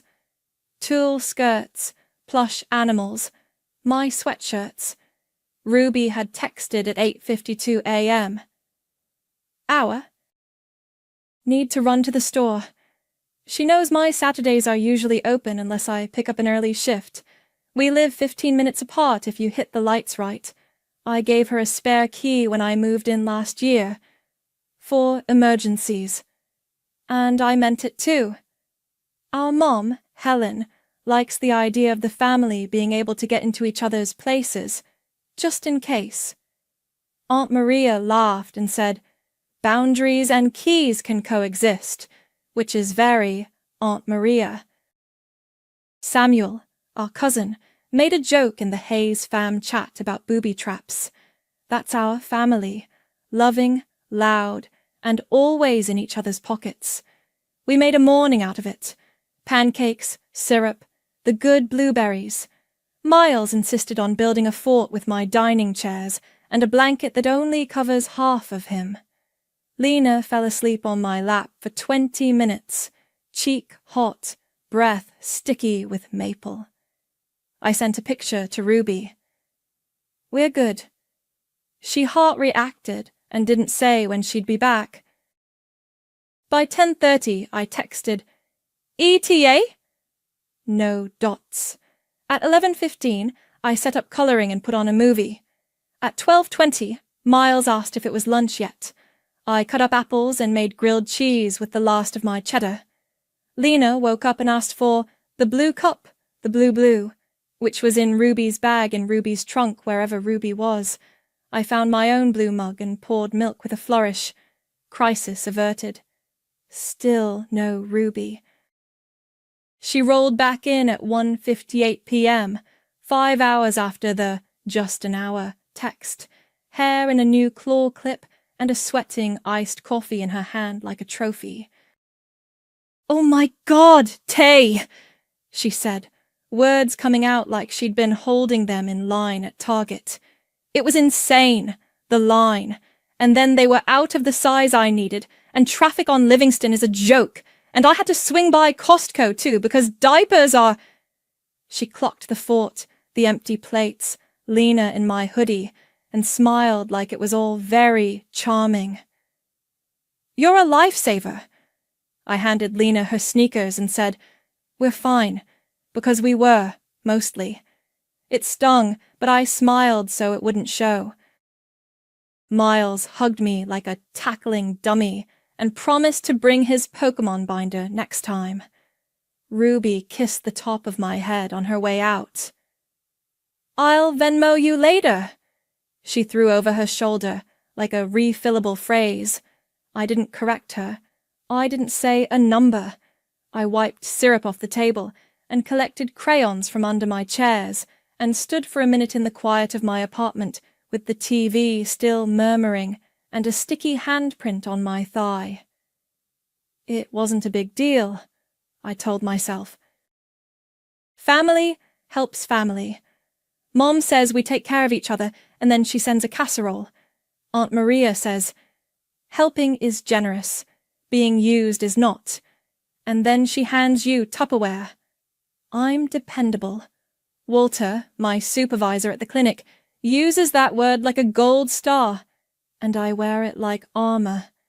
That night, after I showered and put my hoodie in the wash, I pulled a ruled notebook from the drawer where I keep takeout menus and my passport. I wrote the date in the top left corner, The start time, 9 a.m. The end time, 2 Haga p.m. and underlined 15 Ocho. I didn't text anyone. I didn't even tell myself this was a policy. I just made a line and did the math like I was checking in a patient, calm and factual. The notebook stayed on my counter, tucked under a fruit bowl like another bill. I brushed my teeth and scrolled the family group chat on my phone. Samuel had posted a meme about Saturday vibes. Mom had sent a photo of her backyard hydrangeas. Ruby had dropped a boomerang of her iced coffee with a glitter filter. I put my phone face down. The next morning, I woke to a buzz. Ruby again. You're a lifesaver. No details, no time, no end. I reached for the notebook before I picked up the phone, my pen already in my hand. The hour didn't stay an hour. It stretched into the week like gum stuck to my shoe. Monday at 1:11 p.m., Ruby texted, "Can you grab them from aftercare? Stuck at the pharmacy. Be back by 3:30. My shift at the clinic was at 4 so. It's a 10-minute drive if every light loves you. I said yes, because I always say yes if the math looks possible. I signed Miles and Lena out, buckled them into Ruby's car seats in my back seat, and drove to my place. We made peanut butter crackers. Miles showed me a tooth that wiggles but isn't ready, and Lena carried one sock around like a prized possession. At 3:33, no Ruby. 5 minutes, she texted. At 3:49, she breezed in with a breathy, "You're the best," and a kiss at the air near my temple. "Traffic on Main is a nightmare." She flapped a hand in the general direction of the universe. "I'll Venmo later." I grabbed my bag, sprinted to my car, and took every yellow light I could without getting myself killed. I walked into the urgent care at 4:07. 7 minutes doesn't sound like a lot until you're the front desk, and there are 5 people whose chests are heaving, and whose kids are feverish, and whose patience is nil. Maya, my co-worker, had already checked in too, printed wristbands, and looked at me like, "You okay?" I mouthed, "Sorry," and dove in. After the rush, Walter called me into the tiny office that smells like coffee and Lysol. He does calm like it's his job, which I guess it is. "You're reliable," he said, careful with his words. "That's your thing. Today, you weren't. What happened?" "Childcare ran long. The least messy version of the truth." He nodded. "I need you here at 4 when you're scheduled for 4. 5 minutes late turns into 5 angry patients." "I know," I said, and I did. "It won't happen again." It did. On Thursday. "Just an hour," Ruby said at 5:18 p.m. "I have to go talk to the leasing office before they close." I didn't start until 7 that night. It felt safe. I wrote the start time in my notebook, 5:30. We did puzzles. Miles asked if I knew how to whistle with grass. Lena insisted on being a cat and meowing answers to my questions, which, to be fair, are better when you're a cat. At 6:34, no Ruby. 2 minutes, she texted. At 6:54, she walked in, keys jangling. "It was this whole thing," she said, sweeping her hair up. "I'll Venmo Friday." I handed over 2 kids and smiled, because I didn't have time not to. I clocked in at 7:06 and took the look from Walter without explanation. Maya covered me again. I brought her a coffee from the cafeteria and said thank you like a prayer. That night, I sat at my kitchen table with the notebook open. Saturday's 5 hours was $75. Monday's 1:30 to 3:30 was 2 hours, $30. Thursday's just an hour was actually an hour and 24 minutes, $21. I drew little circles around the numbers and added them in the margin. 126 tours. The total looked like a bruise I kept pressing to see if it still hurt. Ruby peppered the days with promises. I'll Venmo later. I've got you Friday. You know how it is. I do know how it is. Budget tight, kids everywhere, fires to put out. I also know how rent works. So does my manager when he looks at late time stamps. Friday came and went with 3 heart emojis and no payment. Saturday morning, Ruby posted a selfie in the family chat. She was in her car, sunglasses on, hair perfect, iced coffee in the cup holder. Caption: "Momming so hard," Samuel replied with a flexing arm. Aunt Maria thumbs-upped it. Mom sent, "Proud of you." Then, like an afterthought that still felt like a pat on my head, Mom added, "Taylor is such a blessing." I typed a response and backspaced it until there was nothing. I put my phone face down and did my laundry.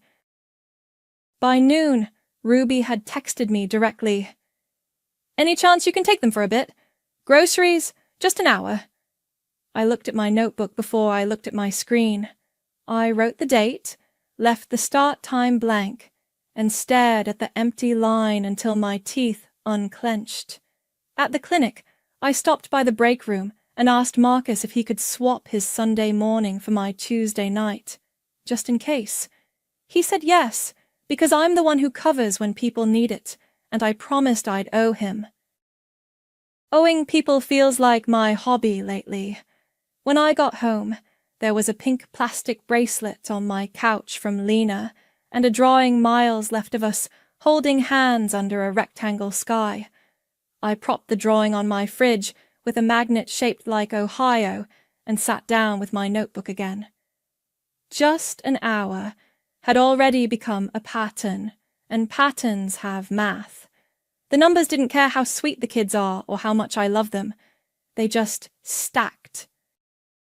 In the chat, Ruby posted another story.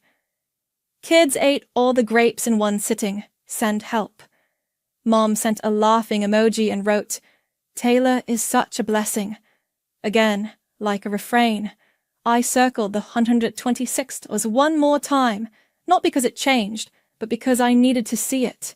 By the last week of May, the Hayes fam chat might as well have been a sign-up sheet with my name pre-filled. "Anyone available?" Ruby posted at 9:02 a.m. on a Tuesday. 3 dots. Then, "Taylor, you're home, right?" I wasn't. I was in the back lot on my 10-minute break, sitting on the curb with a yogurt and my badge flipping on its clip. I stared at the screen until the typing bubble blinked out. Samuel dropped a winky face. Mom wrote, "She needs help, sweetie." "I can take them at 5, I typed, because the path of least resistance is the one I can walk in my sleep.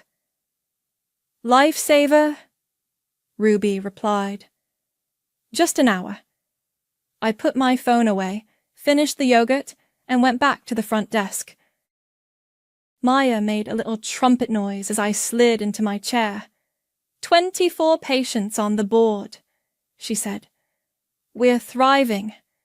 At 4:52, Ruby texted, "On my way, might be 10 late." I flipped open my notebook and wrote the date, left a slash where the start time would go, and circled 15 orange straw in the margin like it could make time behave. At 5:18, Ruby coasted up to the curb outside my building with the kids in matching rain boots, even though it wasn't raining. "You're the best," she said, shoving Lena's backpack into my arms and kissing the air. "Lease office meltdown. I owe you. Friday, for real." We colored. We did bath time because Lena had decided to paint her ankles with markers. We ate cereal for dinner because I hadn't defrosted the chicken yet. At 7:06, Ruby texted, "Be there in 5. She walked in at 7:29 with that breezy apology smile like everything is a sitcom. traffic on Livingston is a joke. She ruffled Miles's hair, scooped up Lena, and said to me, "I'll Venmo later." I wrote an end time, calculated an hour and 40-something minutes, and added it to the stack of lines in my notebook without doing the total this time. The number in my head pulsed anyway. The chat got louder by Wednesday. Ruby posted a photo of a cart packed with bulk boxes. "Anyone free from 12 to 2? Need to get to Costco without tiny helpers." Samuel replied with an "I would but work," which is how he says he's not doing it. Mom wrote, "Taylor, are you off?" I typed, "I need more notice," hit send, and watched the blue bubble float up. Ruby reacted with a "lol," and then, separately, "Lol, you love the kids." I do, but that wasn't the point, and I knew if I tried to make it the point, I'd be the killjoy. I put my phone face down on the desk and checked in a man with a sprained wrist and a teenager with a nosebleed that had stopped 5 minutes before they walked in. Maya slid me a sticky note that said, "Breathe." On my lunch break, I opened my notes app and typed, "Hi, I need 48 hours notice and prepaid 15 hot HR. If I'm not available, I'm not." I stared at it, backspaced. "Hi," then put it back. I typed, "This isn't about not loving the kids," deleted that too, and locked my phone like the words could just live there until they knew how to behave. That night, Ruby posted a "Kids are wild" video in the chat. Miles bouncing on the couch, Lena in a cape, both shrieking with joy. And Mom replied, "Taylor is such a blessing." Aunt Maria dropped a single checkmark reaction, which is her quiet way of saying, "I see what's being said here." I thought about the late nights creeping in, how just an hour kept happening at the worst possible times. Earlier this month, Ruby had texted at 11:22 p.m. "You up? Emergency." And before I could answer, she was at my door with 2 sleepy kids and a frantic whisper about a plumber and a leak and, "I'll explain later." She used the spare key. I tucked Miles into my bed and made Lena a pallet on the couch and sat on the bath mat for 10 minutes after, crying quietly so I wouldn't wake them. In the morning, Ruby showed up with pastries and a breathless, "You saved me." I took a shower that lasted longer than my hot water wanted and went to work. Thursday afternoon, the chat pinged again. "Anyone available for school pickup? Running behind?"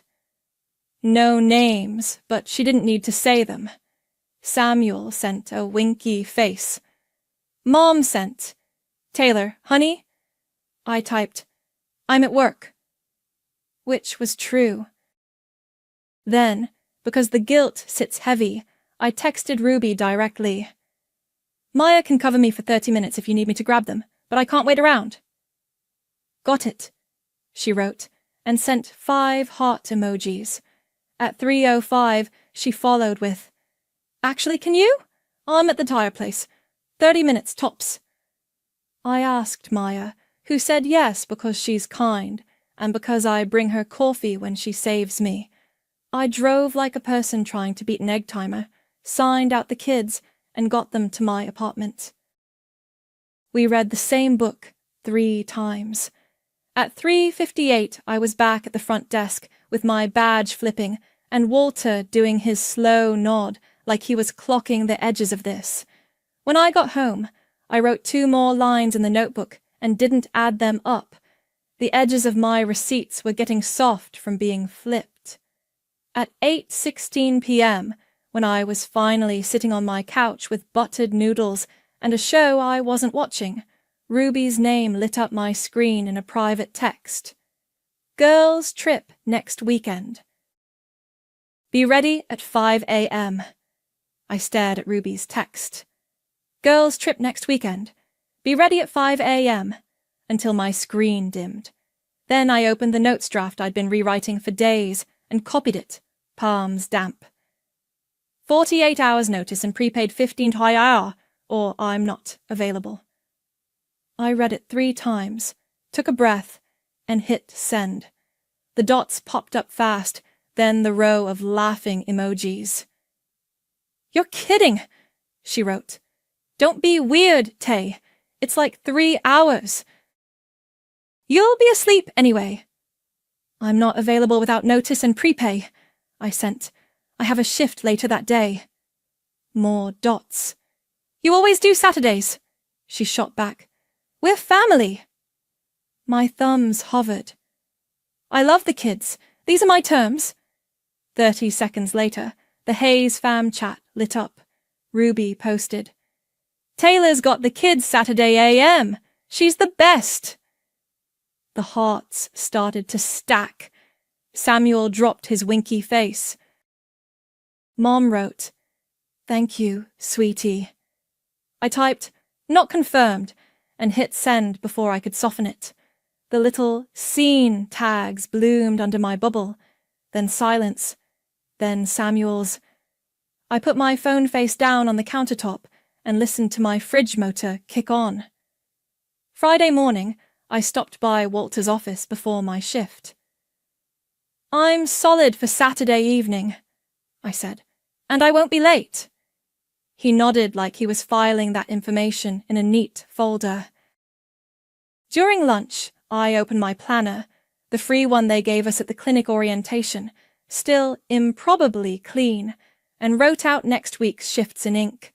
Monday 12 the 8, Wednesday 8 to 4, Saturday 12 the 3 and 8. I boxed the pages in with a highlighter. It felt like building a fence around a garden I hadn't protected before. In the quiet moments between patients, my phone buzzed with private messages. Ruby. "So, you're really going to make me scramble?" "Over what? $15? Me. "Over not being taken for granted." Ruby. "Wow." I didn't answer that one.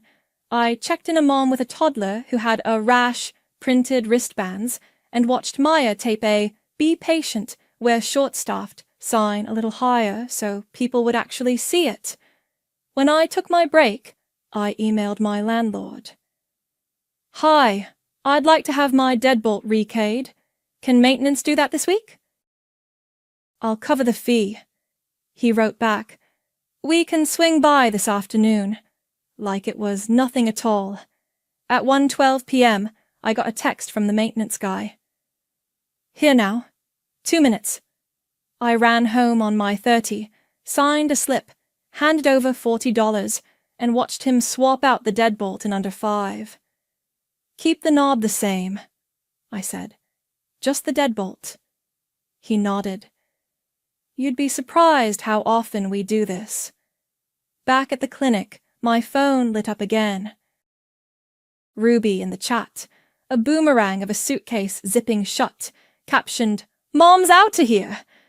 Mom hearted it, then added, "Taylor is such a blessing."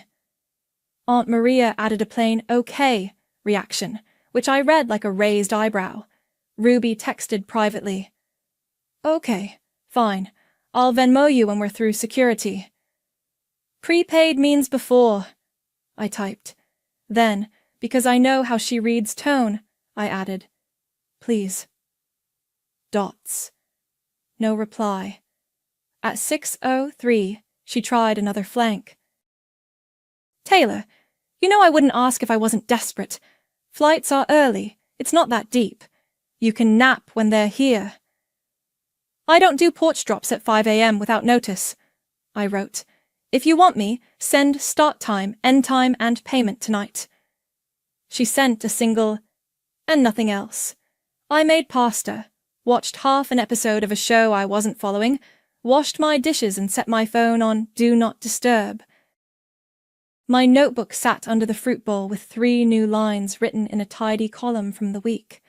I ran my finger over the dates without adding the total. At 9, the chat pinged again. "Ruby, Airport drop at 6. So excited. Samuel replied, live your best life. Mom wrote, proud of you girls, like I hadn't said a word. I thought about texting Aunt Maria separately, then didn't. I already knew what she'd say. Say what you mean, then stick to it. I brushed my teeth, locked my door, the knob and the new deadbolt both, and climbed into bed. My alarm was set for 9:30, because if I woke at 5, I'd be useless by noon at the front desk. I lay there and listened to a neighbour's TV muffled through the wall and my own breath slowing. At 10:41, as I was drifting, my phone buzzed on the nightstand with that particular insistence of a message that wants to be read. I flipped it over. Ruby. See you at 5. No emoji, no payment, nothing else. At 4:58 a.m., headlights slid across my living room wall and my heart started a second clock. I'd put my phone on Do Not Disturb, but light doesn't care about settings. I padded to the window and parted the blinds with 2 fingers. Ruby's SUV idled at the curb, exhaust puffing in white bursts. I could see Miles's knees bouncing in the back seat and Lena's face pressed to the window like a moon. My phone showed one message from 10 minutes earlier, bypassed as urgent. Here. I typed back, thumbs stiff. Do not leave them. I'm not available. The car door opened, footsteps on my walkway, fast. The knob rattled, then stopped at the deadbolt. She had the spare key to the knob.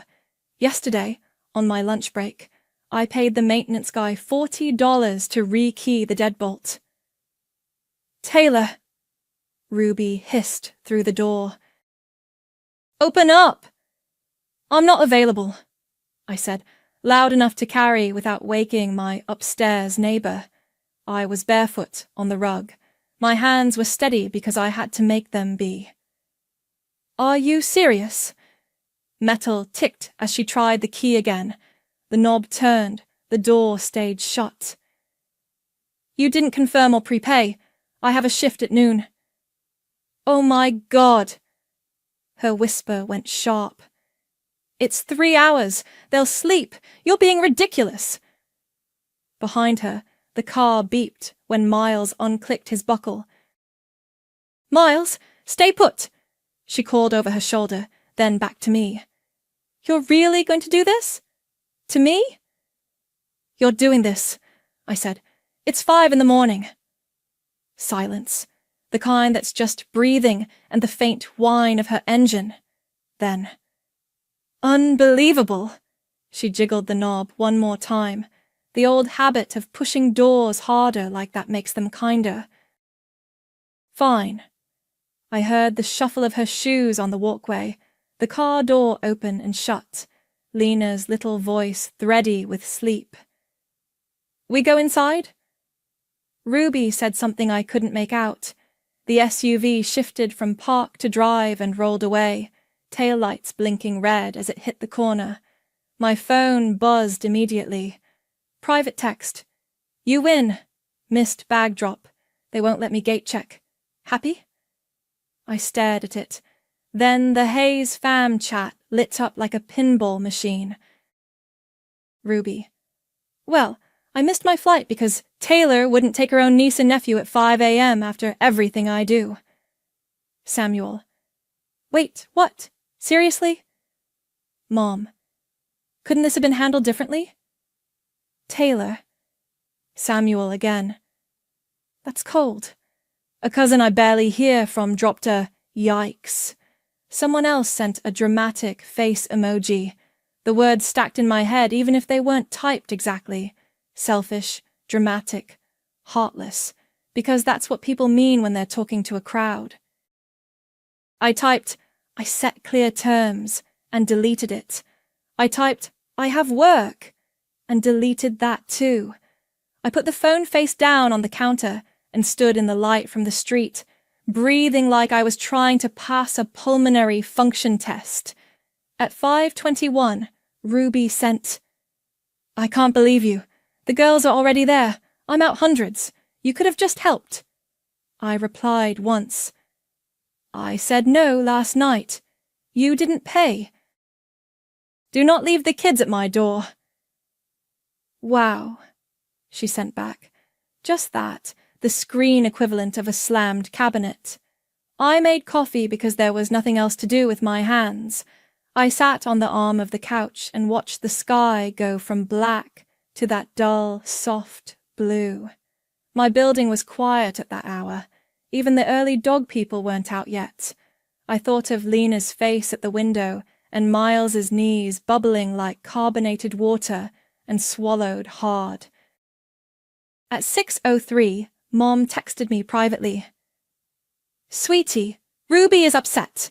She says you locked her out. Couldn't you have taken them for a few hours? You know how hard it is for her. I told her my terms. I wrote back. I have work at noon. She didn't confirm. Family should help. Mom sent. Then, after a beat, I don't want this to become a thing. Too late, I thought, but I didn't type that. I'll talk at dinner tomorrow, I wrote, because we always do Sunday dinner at Mom's. Roast if she's in the mood, spaghetti if she isn't. Aunt Maria didn't say anything in the chat.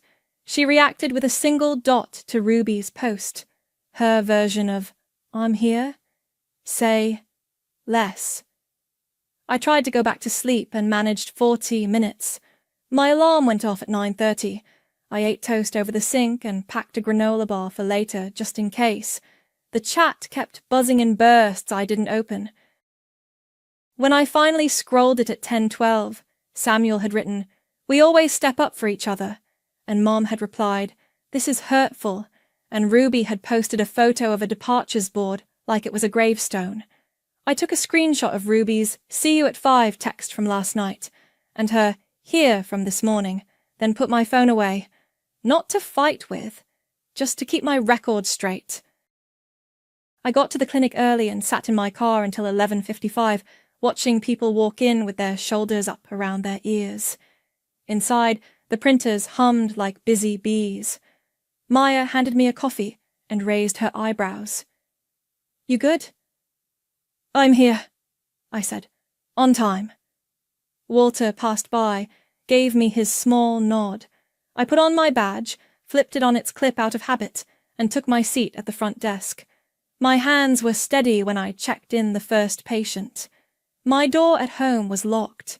The deadbolt held. The chat pinged and fizzed in my pocket, and I let it. I had a shift to get through. I didn't answer the chat. I screenshotted it. Ruby's "See you at 5." Her "Here" at 4:50 a.m. The "You're kidding," the eye roll emoji, the "I'll Venmo later," "Payday Friday," just an hour.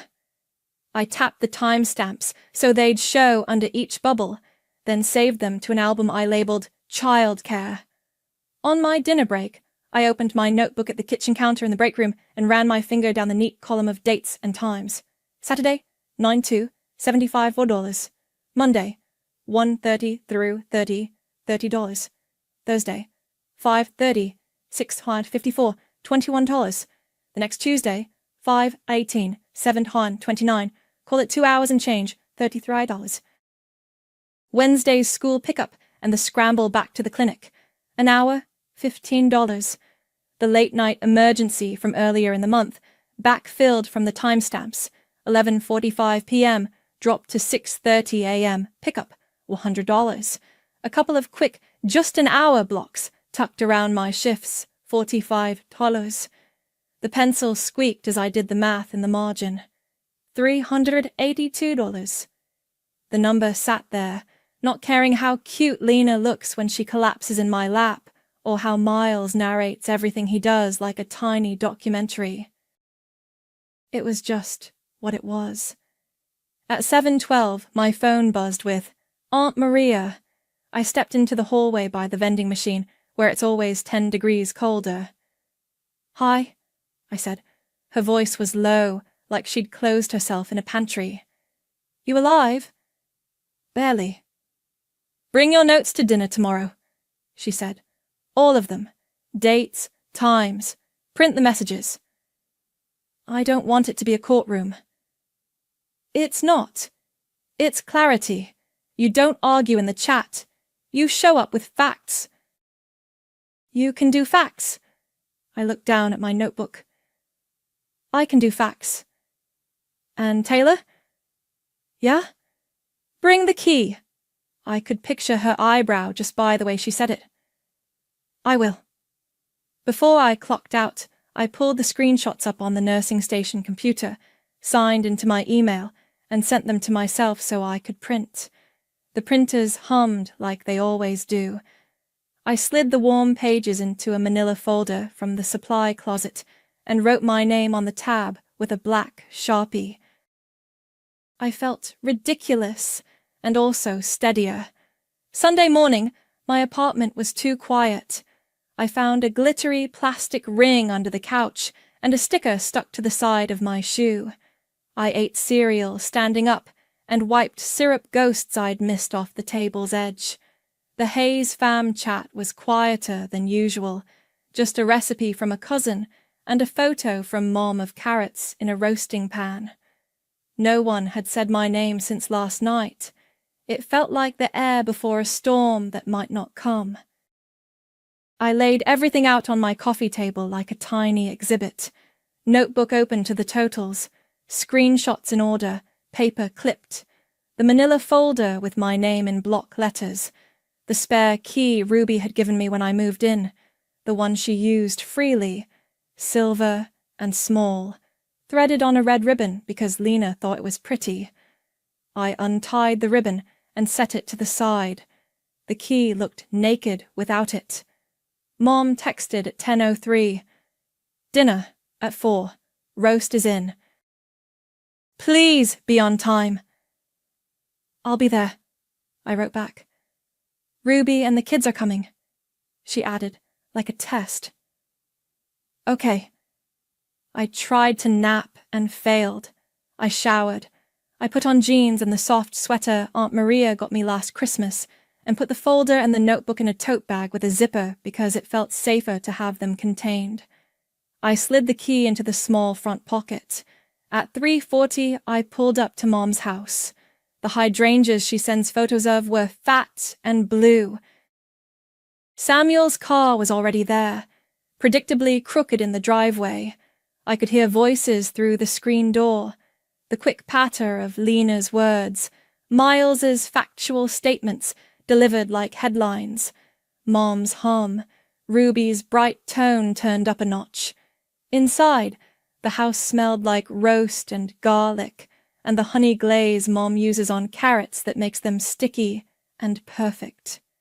Miles hit my knees like a crash bar. Aunt Tay, I lost my tooth, he announced, gums proudly on display. Lena wrapped her arms around my shins and looked up at me. We make the sign, she said. The sign, crayon on construction paper, read Family Dinner with stars. Looks official, I said, and kissed both their heads. Ruby was at the counter, her hair in a high knot. She had a fresh tan, which meant at least one of her friends had made the flight. She glanced at the tote on my shoulder, then looked away. Hi, she said, clipped. Hi, I said. Samuel leaned against the fridge, already loaded. We good? He asked the room like he was the showrunner. Aunt Mariah, seated at the table with a glass of seltzer, looked at me and nodded once. Mom said, too bright. Let's sit. The roast is perfect right now. We took our places. The kids settled with tiny forks. Mom folded her napkin in her lap and looked at me across the table like she was bracing for impact. My tote sat on the chair beside me, heavier than it should have been.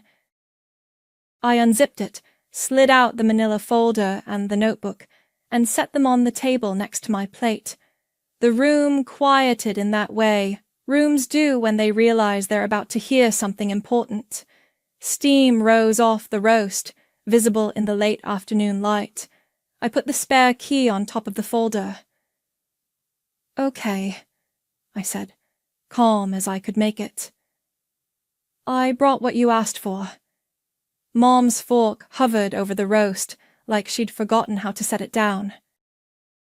"Go ahead," she said, but it sounded more like, "Let's just do this." I opened the notebook to the page with the neat columns. "I'm going to read dates and times," I said. "Just facts." Aunt Maria lifted her glass toward me like, "Proceed." I traced the first line with my fingertip. "Saturday, 9 to 2. 5 hours, $75. Flip. Monday, 1:30 to 3:30. 2 hours, $30. Flip. Thursday, 5:30 to 6:54. Hour 24.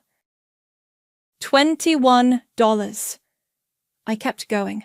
The Tuesday evening that stretched past 7, the school pickup that turned into a sprint, the late-night emergency that ran to dawn. Total so far, $382. No one reached for the roast. Miles forked a carrot and whispered, "That's a lot," like I'd just announced the population of a small country. Lena made a soft meow and tapped her cup with her fork until Mom touched her hand and said, "Sweetie, no." I slid the printed screenshots across the table to Ruby. "These are the messages," I said. "You can see the timestamps." Ruby's eyes flicked down. "I'll Venmo later." "Payday Friday?" "Just an hour." "See you at 5. She didn't pick them up. She stared at them like they were hot. The red crept up her neck and settled in patches on her cheeks. Samuel leaned forward, elbow bumping his water glass. "Okay, but, you didn't have to—" Aunt Maria cut him off with a look. "Let her finish." I put the spare key on the wood and nudged it toward Ruby. It made the smallest sound, metal on oak. "This key doesn't work on the deadbolt anymore," I said. "I rekeyed it. I'm giving this back because I can't have you letting yourself in." Ruby let out a laugh that wasn't funny. "I was helping myself in an emergency." "That was 11:45 at night," I said, "and there have been a lot of emergencies." She met my eyes, chin up. "It's called single parenting, Tay. It's not neat." "I get that," I said steady. "So here's what I can do. New boundary. No last-minute drops. Prepaid only. 15 an hour. If I'm not available, I'm not available." The room held its breath. Mom looked from the notebook to Ruby, and then to me like she was trying to find something to smooth. "Taylor," she said, voice careful. "I didn't realize it added up like that." "That's why I wrote it down," I said. Ruby looked at the key like it was a dare. "You're making me look like I don't take care of my kids," she said, quiet but sharp. Aunt Maria put her glass down. "She's showing what happened," she said. "That's not the same thing." Samuel opened his mouth and shut it again when Mom put her hand up without looking at him. "I'm not saying I'll never help," I added, because I meant it.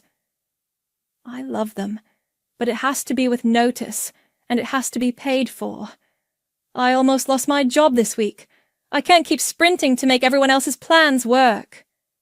Miles, oblivious, and also exactly himself, said, "Do we have dessert?"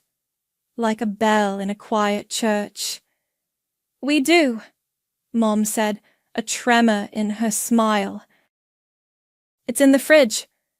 Ruby exhaled, a long, thin line of air. She picked up the screenshots then, flipped one page, 2, her thumb tapping the corners. 382?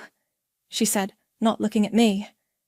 That's the total to date, I said, not including this morning. She put the pages down like they burned. I don't have that. I'm not asking for it right now, I said. I'm asking for the boundary.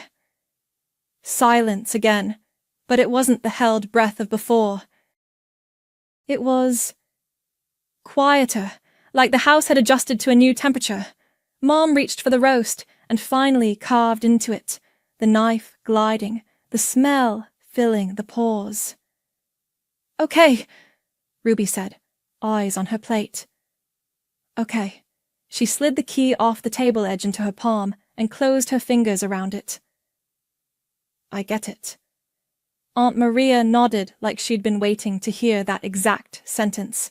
Samuel, to his credit, found something intensely interesting about the salt shaker. We ate. It wasn't normal, but it was something like it. The kids argued about who got the end piece of bread. Mom told a story about a neighbor's tulips being destroyed by squirrels. Aunt Maria asked Miles about the tooth fairy, and he delivered a report with exact monetary figures.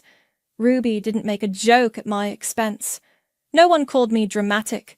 The roast was, Mom had been right. Perfect.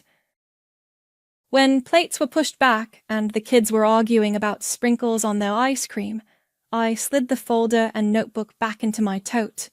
Ruby's eyes flicked to the bag and then to my face. Thanks for being clear, she said, and it sounded like the words had to climb out of her. Thanks for hearing me, I said. We hugged the kids goodbye in the doorway. Lena pressed a sticker into my hand like a tip. For your book, she said, and I put it on the inside cover of the notebook, a tiny glitter star that made the numbers look friendlier. At home, the apartment felt more mine than it had in weeks. I put the folder in a drawer. I placed the notebook back under the fruit bowl. I made tea because coffee would keep me up. The Hayes fam chat pinged once with a photo of Miles's missing tooth in a plastic bag, then went still. At 9:17, my phone dinged with a different sound. Ruby sent you 200 sabas, the note said, to start. I stared at the screen, then typed back. Received, thank you. I set the phone down, clicked the deadbolt, and let the quiet settle like a blanket. On Monday morning, the $200 sat in my Venmo like a quiet rock. The note said, to start. I moved it to my checking and left my notebook under the fruit bowl, open to the page where $380 was circled. It wasn't gone, but it was smaller.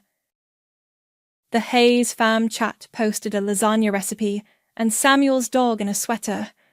No one said my name. By Wednesday, my phone buzzed with a text from Ruby that didn't make my stomach drop. Hey, can you take them Saturday 9 to 12? Salon and grocery run. I'll send payment now. If not, I can ask Anna. I read it twice. Yes, I'm available 9 to 12, I wrote. $40 prepaid. Pick up at noon sharp. On it, she sent, and the Venmo ping came through before the typing dots disappeared. Ruby sent you 45 woznors. A second later, an email. Calendar invite, childcare, Sat 9:12. The event had their names spelled right, address, and a 3-hour block. It felt like she'd found the adult setting on her phone. I accepted the invite, wrote Sat 9:12:45 prepaid in my notebook, and highlighted the box in my planner. At the clinic, I didn't ask Maya to swap anything. I taped a new masks available at front sign straight, refilled the forms, and clocked out on time without that extra adrenaline burn. Saturday morning, they came at 9:05 because Ruby texted at 8:58. Parking. Close enough, and she'd paid. Miles tumbled in with a book about sharks, and Lena carried a stuffed rabbit by one ear. Back at 12, Ruby said, and hovered for a second like she wanted to apologize and didn't know how. Thank you. You're welcome, I said, and meant it. We built a Lego submarine and watched 10 minutes of a nature show before Lena announced that sharks were too bitey, so we switched to stickers at the table. Miles drew me a diagram of a hammerhead. I made grilled cheese because it's the one meal all three of us agree on. At 11:58, I started zipping backpacks. At 12:01 on the dot, headlights flashed, and Ruby came up the steps with a to-go caddy. On time, she said, almost sheepish. She held out a coffee. For you. I took it. Thanks. She looked at the kids, then back at me. Thanks, she said again, quieter, and the word wasn't breezy this time. It landed. See you, I said. She shepherded them down the walkway, Lena hopping each crack like a game, Miles narrating the coffee shop menu he could see through the cup lid. The door closed behind them. I clicked the deadbolt out of habit and looked at the clock. 12:03. At work that evening, Walter didn't call me into his office. He walked by the front desk during a lull and said, "Good pace today." That's all, but my shoulders dropped a half-inch. Maya grinned and stole one of my mints. Look at us, competently existing. In the chat, someone posted a video of a golden retriever singing to the radio. Aunt Maria sent a photo of a tomato that looked like a heart. Mom wrote, "Dinner next Sunday, roast again." Ruby posted a picture of the kids in the bath with suds hats and didn't tag me. On Tuesday, Ruby sent another message that read like a plan, not a demand. Next Thursday, 3:30, 5:30, parent, teacher, and oil change. I'll send now. The $30 came through with the calendar invite 15 minutes later. I accepted if only because my shift started at 6 that day anyway. She picked them up at 5:31 with apologies, and me handing over 2 clean, happy kids and a note taped to Lena's backpack that said, "Blue cup inside." We found a rhythm I could live with. She asked with notice. I said yes when I could and no when I couldn't. On the days I said no, she didn't send the winky face cousin to chase me. She asked someone else or rearranged. The old phrases, "Just an hour," "I'll Venmo later," stopped appearing on my screen. The arrears weren't instantly solved. The $200 took the edge off. A week later, she sent another $100 labeled owed. No fanfare. I wrote the new balance in the margin and didn't circle it this time. Money isn't love, but it's respect with a receipt. One Saturday in June, she knocked instead of testing the knob and held out a coffee that genuinely smelled like my exact order. "You're not a backup plan," she said, eyes steady on mine. I believed her. I also kept my door locked. Both things can be true. At the clinic, the tense talk stopped because I stopped giving anyone a reason to have them. I wasn't sprinting in at 7 past in a cloud of maple syrup and apology. I brought Maya coffee because I wanted to, not because I owed her. Walter made a dad joke about printers, and the day went on. The kids kept being the kids. Miles lost another tooth and wrote me a letter keeping me updated on the going rate. Lena learned to whistle by breathing in and did it relentlessly until she got dizzy and sat on the floor, giggling. I put their drawings under magnets on the fridge, and the glitter star Lena had given me stuck to the inside cover of the notebook like a secret handshake. In the Hayes Farm chat, "Taylor is such a blessing," faded out and got replaced with, "Look at this cake," and "Who wants my extra basil?" Aunt Maria sent me a single check mark when I posted a photo of the Lego submarine. Mom came around in the smallest ways, texting me directly to ask how my week looked before she planned a family thing. not after. I didn't throw the notebook away. I like seeing my time have weight. The pages turned into a ledger of choices I was actually making. When Ruby asked, I checked the boxes I'd drawn and answered like a person who knows her own schedule. The last Saturday of the month, she picked up at noon and said, "Thank you." And I said, "You're welcome." And nothing inside me twisted. I turned the deadbolt, set the coffee cup in the sink, and wrote the end time in a neat line that made sense. Kayla called my generator trashy. The same afternoon, the sky went that weird green that means you put your shoes on and find a flashlight. My name is Maggie Porter. I'm 32, a pharmacy tech at the hospital on the north side of Springfield, Missouri. I live in a small one-story with a carport and a crabapple tree that drops fruit on my driveway every June. Mom, Roslyn, is 60 and lives with me. She uses a CPAP at night, which is why the generator sits under the carport instead of in a box at the hardware store. Kayla is my younger sister, 27, quick with a joke, quicker to ask for help. She swung by after lunch, walked past the red gas cans lined up like punctuation, and said, still leaning into the end times aesthetic? "It's storm season," I said. "And gas goes bad if you don't rotate it, so I actually use it." She smirked, snapped a photo for the family chat, and left with her iced coffee. 10 minutes later, my phone buzzed with Mags and her storm bunker memes. I hit mute and opened the radar. Cells were blooming west of us, fast. I keep the generator, 3500-watt inverter, in the carport where it can breathe. It's not glamorous, but it's quiet enough to sleep with, and it doesn't fry electronics. I've got 3 5-gallon cans with fresh fuel and stabilizer, a stack of 12-gauge outdoor cords, and painter's tape labels already made. CPAP, fridge, freezer, phones.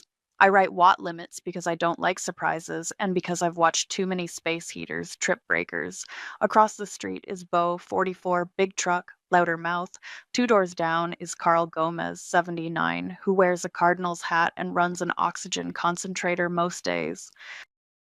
Next door is Tegan Sanderson, 16, the kind of kid who will carry a ladder before you can ask.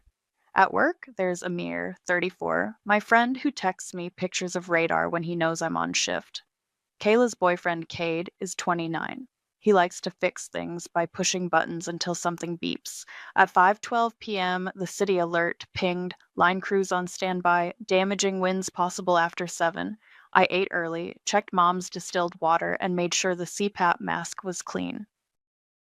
She hates storms, the wind makes her jaw clench, but she's stubborn about going to bed on time. "Do we really need all that?" she asked, nodding at the cords. "We need to be ready," I said, and kept my voice light. "If it misses us, we can feel smug and put it all away." I wheeled the generator to the edge of the driveway, well clear of the house and vents, and topped it off. I like things simple when the lights go out. One switch, one pull cord, nothing else to think about. I set the coffee can on the porch with a rock inside so it wouldn't go flying and taped my note to the railing above it. Gas fund, $10 per appliance per day. Help with setup. Be kind. Last time, we had an outage, a windstorm that knocked us out for 6 hours in March. I didn't have rules, and my porch turned into a tangle. Nobody meant harm, but people plugged in whatever they dragged over and then disappeared. I learned. I bought a little carbon copy receipt book and a Sharpie. If folks needed power, we could do it safely and fairly. At 6:40, Kayla texted, "Still hoarding gas? Rotating stock," I typed. Noe says, "We'll get hit. You and Kate okay?" "We're fine." "His meat freezer is full," she sent with a laughing emoji. "Don't judge. Tell him to keep it closed if it goes out, and charge your phones now." The wind picked up. The crabs on the tree rattled. I set a lantern on the kitchen counter and put Mom's CPAP by the bedroom door with its labeled cord. I slid my receipt book and a roll of blue tape next to the coffee can. I taped "no space heaters" and "no AC" on the inside of the storm door because I've learned that if you don't say it out loud, it doesn't count. I stepped to the edge of the carport and looked up. The underside of the clouds had that bruised look. You could smell rain. Across the street, Bo dragged a cooler onto his porch and yelled something about writing it out. Carl's living room light glowed through his curtains. Tegan coasted by on her skateboard, earbuds in. I waved, pointed at the sky, and she nodded and kicked toward home. I checked the generator one more time, made sure the gas caps were tight, and set the choke for a cold start. I don't start it unless I have to. Gas isn't free, neither is sleep. At 7-Eleven, the first thunder cracked like someone snapped a board over the roof. The front windows rattled, the crab apples thumped down, and the power snapped off with it. The house went dead quiet except for rain ticking on the carport roof and my phone strobing with messages. I need the CPAP, Mom texted from down the hall, even though we'd already talked about it. From Kayla, freezer at Cade's is packed. We're coming. Bo, beer's getting warm. You got juice? Unknown number. This is Luis, Carl's grandson. Grandpa's oxygen just shut off. Do you have that generator? I pulled the choke, set the switch, and yanked the cord. The generator sputtered, caught, and settled into a steady hum. I cracked the back door an inch and fed the first 12-gauge cord through, labeled CPAP in blue tape. I brought it straight to Mom's room, plugged in her machine, and watched the screen light up. She exhaled and unclenched her jaw. You're okay, I said. Mask on when you lie down. We'll keep it running. Bless you, she said, voice small. I hate this. I know. I left her with a lantern and went back to the porch. Rain blew sideways. The tape I'd used earlier sagged. I peeled off the damp note and retaped it higher on the porch post where people couldn't miss it. Gas fund, $10 per appliance per day. Help with setup. Be kind. I set the coffee can under the post with the Sharpie and roll of painter's tape and added one more line in thick letters. Write your name on your cord. I called the number that had texted me. Luis, it's Maggie across from Carl. I can run a line if you can help me make it safe. I'm 3 blocks away, he said. On my way, he's on cannula, but the concentrator's out. Bring the concentrator outside outlet if you have it, I said. I've got a weather hood, but it's raining hard. I grabbed the watt meter and a second cord labeled oxygen. I set it aside for when Luis arrived. The phone kept chiming. Kayla, you're really charging family? Gas isn't free, neither is sleep, I typed.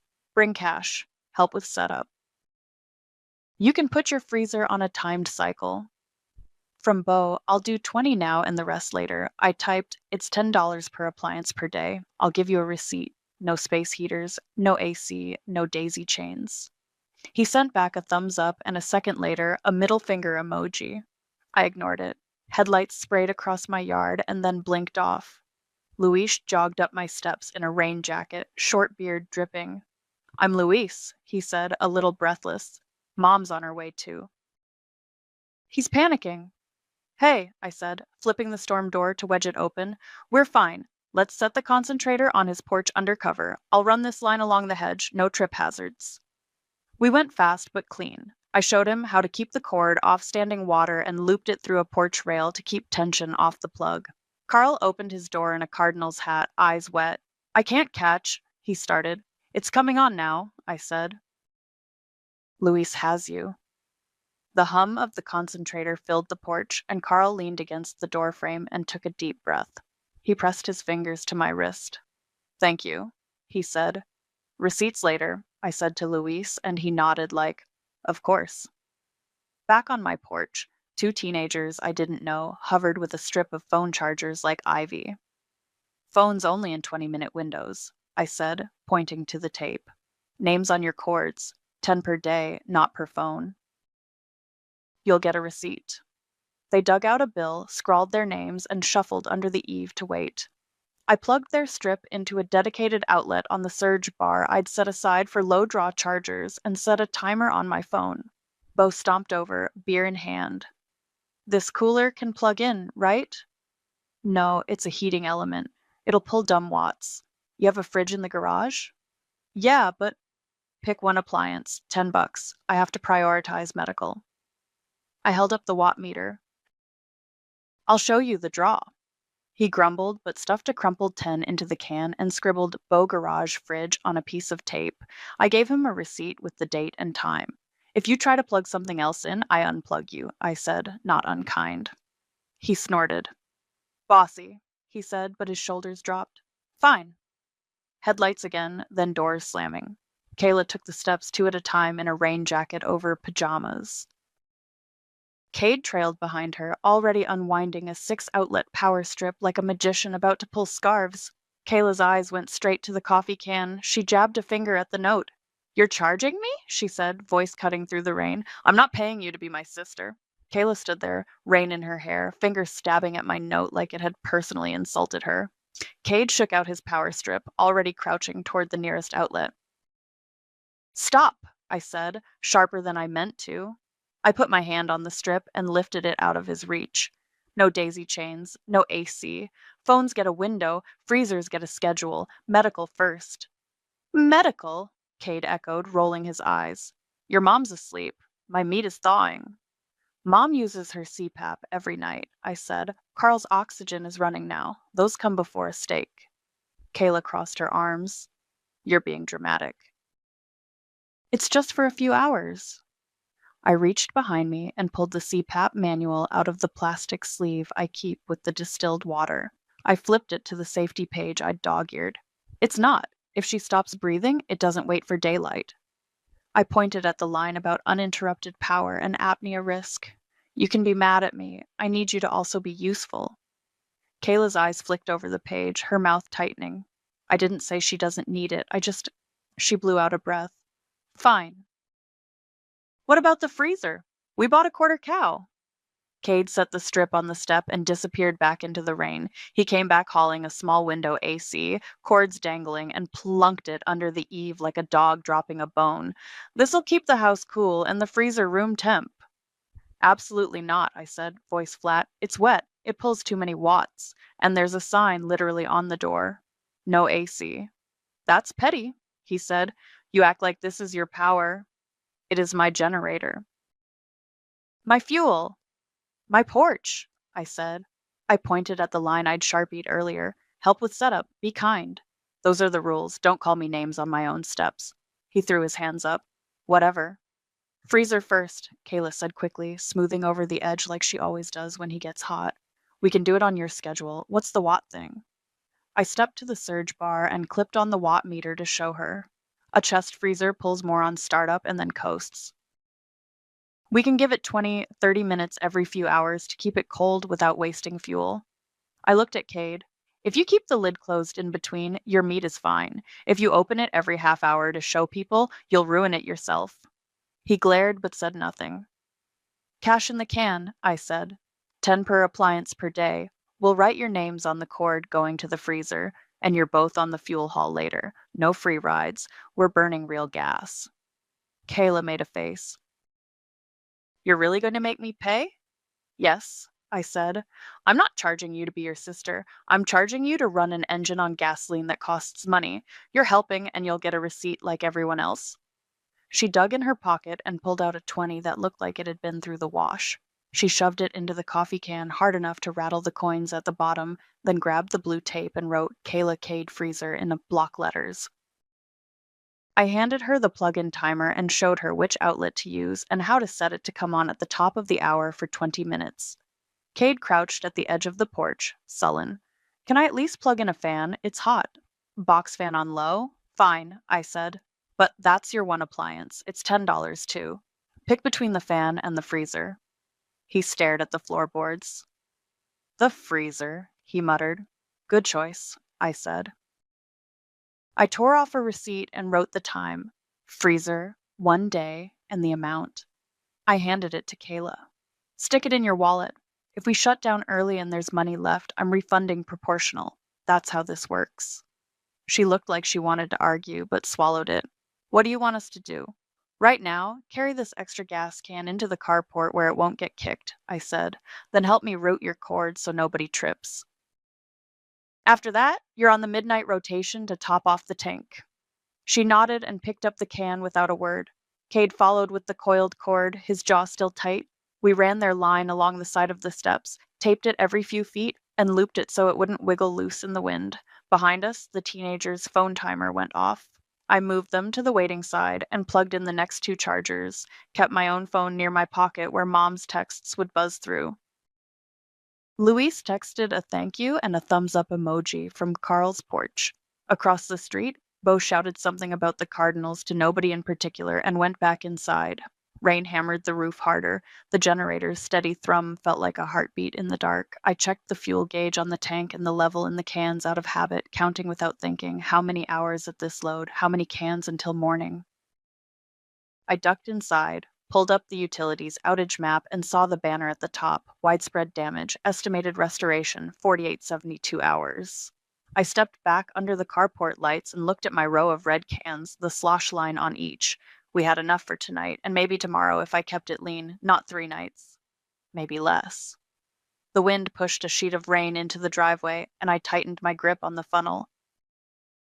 If the forecast held, I was going to need more fuel and more patience than I'd planned. By morning, the rain had slacked to a steady sheet, and the neighborhood sounded like a campsite. Generator hum, voices low, doors opening and closing. I shut down the charger strip at 9 the night before and brought it back up at 8. Phones in 20-minute blocks. CPAP off for the day. Oxygen still running for Carl. I tightened the tape labels on the cords where the dew had loosened them and added 2 more with a Sharpie, fridge and phones X4. By noon, the porch looked like a switchboard, cords routed in loops, every plug labeled. I'd clipped the watt meter on each line as it came and went, called out the numbers in a voice that made people stand still. CPAP at night, oxygen all day, 1 freezer on the hour for 20 minutes, 1 fridge half the day. Chargers only in blocks, and you wait your turn. A knot of kids leaned against my railing with battery packs. Tegan hovered nearby in a rain jacket, hair braided, taking the heavier cords from me without being asked. She'd slipped a 5 into the can with phones written next to it like she didn't want anyone to notice. I noticed. Bo rolled over with his shoulders already squared for a fight. Heard you're making a killing, he announced to nobody and everybody. $10 a pop? That's rich. I kept my voice even. Gas costs money. You want a receipt? I'll put your name, appliance, and time. If we finish early, I refund the difference. He snorted. What are you, the IRS? He leaned toward the surge bar, eyes on the open slot I kept for the next phone block. I'm adding the little fridge in the mudroom. Doesn't draw much. No, you're not, I said, and reached past him to unplug his garage fridge before he could slide the second one in. I lifted the entire strip off the porch and walked it down the steps to Carl's line, clipped it to the hedge with a plastic clamp, and plugged Carl's concentrator into a dedicated outlet instead. Medical gets hard lines only, I said. You just lost strip privileges. Bo threw his hands up. Come on. You can have your 1 appliance back when you're done performing, I said. I handed him his 10 back in exact bills and a receipt that said void across it. Decide if you want to play by the rules, then put fresh cash in the can. Those are your options. He stared at the folded money, then at the can. He jammed the bills back in with a low curse and stomped home. 2 minutes later, he returned with only the garage fridge cord, labeled neatly with tape. He didn't meet my eye. I handed the strip back and watched him plug into the single outlet I'd marked for him. My phone buzzed. Amir, rumor says the Quick Mart on 65 has power, cash only. Line's long but moving. You need fuel? Yes, I typed. Cash only confirmed? Yep. ATM's down though. Bring what you have. I looked at the coffee can. 10s and 5s, a few 20s, names on tape fluttering. I counted out a stack, wrote fuel run on a receipt to the can itself, and tucked the slip underneath like a paper IOU. I topped off the generator before we left, never leave it hungry, and texted Luis. Running for gas, 30 minutes max. You eyes on Carl's plug? Got it, he replied. I'm here. Tegan, I said, ride with me. No carrying heavy cans alone. She nodded like she'd been waiting all morning. I'll text my mom. We slid into my car and eased down the street. Stoplights blinked dead in 4-way stops. The further east we went, the more businesses sat dark. At the on-ramp, a handwritten sign on a sandwich board read, cash only in thick letters, and a line of pickups and sedans curled along the shoulder toward the Quick Mart. The overhang lights flickered on. The card readers wore plastic bags. Tegan scrolled her phone. No service. People are talking like the whole South Side's out, she said. Parts of it, I said, we'll keep it tight. We waited 20 minutes, windows down, the smell of gasoline sharp and old rain in our faces. The guy ahead of us leaned out and said, "They shut the pumps when the generator trips. Be ready." I had 3 5-gallon cans in the trunk with the caps loose and funnels ready. When it was our turn, I handed cash to the attendant through a prop door and filled fast, not a splash wasted. Tegan held the funnel steady, arms locked like I'd shown her. On the way back, we passed a tangle of linesman trucks with flashers on, crews shouldering poles, faces drawn. I felt a little less alone. At home, I texted Amir thanks and offered to spot him a can if he needed it. He sent back a thumbs up and a picture of his own little unit on a patio table, coffee mug next to it like a joke. Back at the porch, the can had new bills and new names. Someone had added "no crockpots" under my tape with a marker. I left it. Kayla had texted twice while I was out. "When's our freezer window, and do we still have to pay if it's just 20 minutes? "Yes and yes," I wrote. "Timer is on the hour. Keep the lid shut. Bring cash. Help with fuel later." She sent an eye roll emoji I pretended I didn't see. The afternoon sagged into evening. We ran on a rhythm, chargers in and out, freezer humming, then quiet, fridge halftime, oxygen steady. Bo kept his mouth mostly shut. Carl waved from his porch when I walked the line for trip hazards. I wrote down times and names until my notes made a neat little ledger in the margin of a used envelope. Every hour I looked at the gas cans and did math in my head. Just after 9, the neighborhood went quiet in that particular way it does when everyone gives up arguing and goes to bed. I flipped the switch on the chargers, taped a note over the outlets, phones back at 7 a.m., and turned off the porch light. The generator throbbed like a heartbeat next to the carport. I checked the fuel gauge, topped it to the line, and wiped my hands on a rag. When I stepped into the kitchen, the motion light snapped on in the carport. Metal clinked, the distinct twist of a gas can cap loosening. I stopped breathing for one long second, then reached for the door. Cade froze in the spill of the motion light, one hand on the can, the other on the cap. He looked like a kid caught with his hand in a cookie jar. "Step away," I said. My voice came out calmer than I felt. He straightened slowly, hands up. "I'm saving $500 of meat," he said. "You've got plenty." "You're stealing $40 of fuel from your mother's lungs," I said, nodding toward the bedroom where the CPAP line disappeared through the back door. "Put the cap back on." He blinked rain out of his eyes. "It's just one can." "It's enough to turn a good night into a bad one," I said. I took 2 steps forward and rested my hand on the red plastic like I was steadying it. "Back up." Kayla came around the side of the house, hood up, cheeks wet. "What's going on?" she said, too bright. Then she saw the can. "Cade," she hissed. He didn't look at her. "My freezer's not staying cold between cycles. It needs a bump. I can take this to Jax's and borrow his generator for an hour, keep it from thawing out." "Then you come to the porch and ask," I said. "You put your cash in the can, and you help haul, and you follow the schedule. You don't take? This is not a spigot?" Kayla's chin lifted. "Don't talk to him like—" "I will talk about behavior on my property however I need to," I said, level. "Kayla, I set the rules because I have to sleep and because Mom and Carl need steady power. Pay, apologize, and help, or you don't plug in at my house. That goes for you, and it especially goes for him." Cade snorted. "You're being petty." "I'm being safe," I said. "You tried to plug in an AC during a lightning storm. Now you're twisting gas caps in the dark. That's 2 safety fails in one day. You're banned from my porch until you can treat me like a person and not an obstacle." He rolled his eyes and looked past me at the cans like he could still make a grab. "It's not like you're the only one who matters." "Mom matters," I said. "Carl matters. The line workers out there in the rain matter. You don't get to make my setup unsafe because you didn't plan."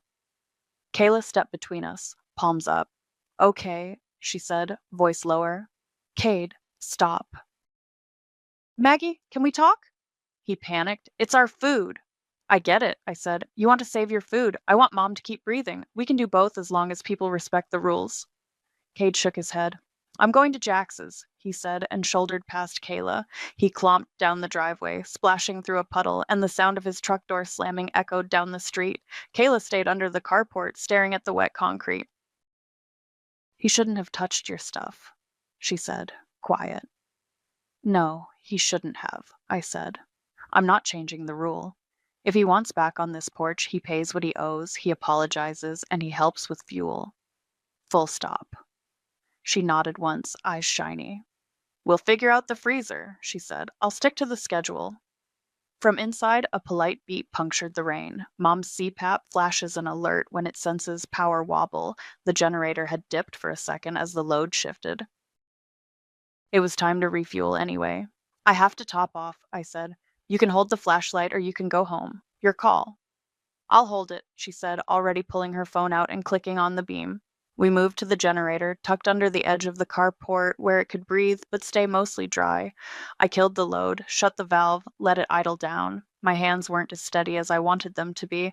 Confrontations always cost me 10 minutes of fine motor skills. Funnel, I said, and she handed it over without commentary. I cracked the first can, the smell of gasoline sharp in the damp air, and eased a pour. The wind gusted at the exact wrong moment. A thin ribbon sloshed over the edge and arced onto the wet concrete, iridescent in the motion light. Shoot, I said, pulling back. I wiped the funnel, set it firm, and tried again. Slower. We topped the tank to the line and closed the cap. I flipped the valve, pulled the cord, waited for the hum to level out before switching the load back on. Mom's CPAP light steadied. The oxygen hum from Carl's porch droned on like a metronome. Kayla kept the beam steady without a word. When I was done, I set the can back in its spot, caps tight. I counted without meaning to. 1 can a quarter full, 1 about half, 2 full from the afternoon run. The math lined up ugly. How bad? Kayla asked. We've got 1 full night and a day if I keep it lean, I said. Maybe less if people get cute. She swallowed. I'll keep Kate away, she said. I'll bring cash. Bring a bag of ice, I said. It helps. And if you want your freezer colder, stop opening it to check. Put a jar of water in there with a quarter on top. If the quarter sinks, it's melting. She nodded. Okay. From across the street, Beau's screen door creaked. He stuck his head out, saw us under the carport, and shut it again without commentary. The rain picked up, harder on the roof, that tinny drum that makes you feel smaller. I walked the cords once, checked my tape, tucked them tight where shoes wouldn't catch. I set my alarm for the midnight top-off and the 2 a.m. freezer cycle. Inside, I poured a glass of water and leaned on the sink until my hands stopped buzzing. Out back, the generator thudded steady, a good engine doing an honest job. I looked at the row of red cans and did the math again. As the wind pushed another sheet of rain across the driveway, I saw the slosh lines and knew the truth of it in my gut. We had 1 night's worth left, maybe less. The rain came in bands so heavy it sounded like someone shaking a tarp over the carport. I set my phone alarm for midnight and 2 a.m., and when it buzzed, I slid into my boots and grabbed the funnel. Tegan? I texted. Already outside, she replied. She jogged up in her rain jacket, braid-soaked, and took the can without me asking. You hold the light, she said, like we'd rehearsed it. We had. I killed the load, shut the valve, waited for the hum to drop, and popped the cap. She set the funnel firm and poured steady while I kept the beam on the fill neck and my body between us and the wind. No spills this time. We did the dance again at 2 a.m., quicker, both of us moving on muscle memory. Her mom's porch light blinked a check-in across the street and I waved. Go sleep, I said when we were done. I've got the 4 a.m. top off. She hesitated like she wanted to argue, then nodded and trotted home. At 1:22, Amir texted, Quick Mart on 65 still pumping. Line's ugly. Want me to bring 2? Yes. Cash in the can. I'll log it. Thank you. He showed up at 2:10, headlights low, hoodie up, 2 full 5-gallon cans in his hands. He smelled like wet concrete and gasoline. Took an hour, he said, setting them near the others. They've got a Jenny on the pumps and 1 cranky guy at the door counting bills. I peeled 20s from the coffee can and pressed them into his palm, then wrote fuel purchase, Amir, 10 gallons on a receipt, and tucked the carbon copy under the rock. He bumped his shoulder to mine. You good? Good enough, I said. You need anything? I'm okay. My place is small. He looked at the cords, at the porch with its dripping labels. You're running a clean ship. Trying, I said. He lifted a hand and disappeared into the rain. By dawn, the worst of the storm had wandered off. I powered up the charger strip at 7, phones in 20-minute windows like I'd promised. Mom slept light, CPAP ready for the next night. The oxygen on Carl's porch hummed steady. Around 8:30, a mid-size SUV nosed into Carl's driveway. A woman climbed out, hair in a messy bun, eyes red like she'd slept in a chair. Hi, she said, crossing the soggy grass with a hand pressed to her chest like she was holding something in. I'm Elena, Dad's daughter. I'm Maggie, I said. We've got him on a dedicated line. Don't let anyone unplug it. She nodded and then just cried. Not loud. Just tears spilling over when the concentrator cycled and the hum steadied. She fished a folded set of bills from her pocket, rain spattering the edges. Please take this. It's 10 per day, I said, even though 40 was more than that. She pressed it into my palm like a thank you and a prayer. I wrote her a receipt with the date, oxygen, Carl, and she tucked it into her wallet with hands that shook. Thank you, she said. I didn't know where else to... You're here, I said. He's okay.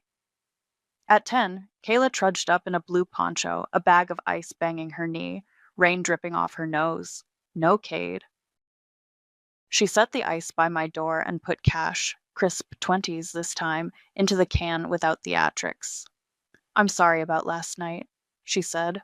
No excuses, no eye roll. I brought ice. Tell me what to do. I nodded. Late night fuel rotation. Midnight with me, 2 a.m., with Tegan if her mom's okay with it. Set your freezer timer, keep the lid closed. If you open it, you buy more gas. Kayla bobbed her head. Got it. She took the plug-in timer, set it the way I showed her, and wrote Kayla Freezer on fresh tape. I'll keep Kate away. He's not coming. Good, I said, and meant it. I tore a strip of blue tape and wrote no AC in block letters, slapped it on the power strip nearest the steps. Then I did the same on the backups. Someone had already scribbled no crockpots on a sign. I added a smiley face next to it and let it stay. We settled into the work. Kayla hauled cans without sighing. When a teen tried to angle his way into an extra phone slot, she pointed at the timer and said, "Your turn at 20," and the kid backed off. She wiped down the funnel with a rag and kept it where I like it, not buried under everything else. At noon, the utility map still lied with cheerful dots. Nothing to do with our street. The porch ledger filled, times, names, one appliance each. Bo wandered over once, hands empty, and stood there like he had something to say. He didn't. He nodded at the can, then left. I throttled the fridge down to half day and warned people we'd pause chargers at 9 again. We sleep, I told a circle of faces under rain hoods. Medical stays hot. Everything else waits until morning. There were groans and a couple of shrugs. Kayla didn't flinch. By late afternoon, Amir's cans were dented and light. I lined the remaining fuel like soldiers and did the math out loud because sometimes hearing it makes it real. 1¼ cans if we cut everything non-essential, enough to make it through tonight if nothing stupid happens. My phone pinged with the city alert as I was setting the timer back on Kayla's freezer. Repairs delayed. Additional crews en route. Expect extended outages up to 24 hours beyond initial estimate. I read it twice, then showed it to Kayla. She closed her eyes for a second and tucked her chin into her poncho. Okay, she said. Then we make it stretch. The last full can sloshed low when I picked it up, the sound thin. I set it down like it might break and taped another no AC label across the top of the strip, just because it made me feel like I was doing something. Then I checked Mom's mask, walked Carl's cord one more time, and reset the porch sign to make the boundaries impossible to miss. Gas fund. Help with setup. Be kind. Chargers off at 9 p.m. No exceptions. By 9, the porch was dark except for the motion light and the glow from the surge strip's single live outlet, oxygen. Everything else was cut. I said it out loud so nobody could pretend they didn't hear. Medical stays hot. Freezer gets 20 minutes at the top of the hour. No chargers until morning. No fridge until sunrise. It didn't land well. A woman I barely knew crossed her arms and said, "My phone is dead." "So is mine," I said. "Phone's at 7." Beau's screen door squealed. He came down the steps slow, not blustering for once. He had a gas can in one hand and a funnel in the other, like offerings. He stopped at the bottom of my steps, rain dripping off the bill of his cap. "I was a jerk," he said. No preamble. He shoved a wad of damp bills into the coffee can and set the funnel on the rail. "Didn't think about Carl. Or your mom." I let out air I didn't realize I was holding. "Okay," I said. I handed him the clip-on watt meter. "You want to watch the draw with me?" "See why I say no to certain things?" He nodded, almost boyish, and followed me to the strip. The meter blinked numbers. "See?" I said, pointing to the uptick when the freezer kicked. "Startup spikes. That's why one thing at a time." He watched like it was a game of inches. "Got it," he said. "I'll keep my fridge off till morning." At 10, I set the plug timer for Kayla's freezer and felt the last full can slosh light when I moved it closer to the generator. "We're lean," I said to the small circle that remained. "If you brought a lawnmower can, now's the time." A couple of neighbors shook their heads. Beau looked embarrassed. "I've got one," he said. "It's got old gas. I can dump it and run to 65. "Don't dump it," I said. "We'll mix a little in. Stabilizer will help." He nodded and jogged off. At 11, the wind shifted cooler. Tegan tucked herself on my steps under the eave, hoodie up, eyes bright. "I'll take the 2 a.m., she said. "Midnight's me and Kayla," I said. "Then you and me at 2. At 3, we'll swap the plug to my fridge for a 15-minute cycle." Kayla came up in her poncho, hair stuck to her forehead, no Cade in sight. "Ready," she said. At 11:40, Beau came back with a smaller can, breath puffing. "This is what I have," he said. We added a gallon to the mix, checked the smell, and I added a splash of stabilizer from my shelf. He held the funnel while I poured. No spills. Midnight, we killed the load, topped the tank by lantern, brought it back up clean.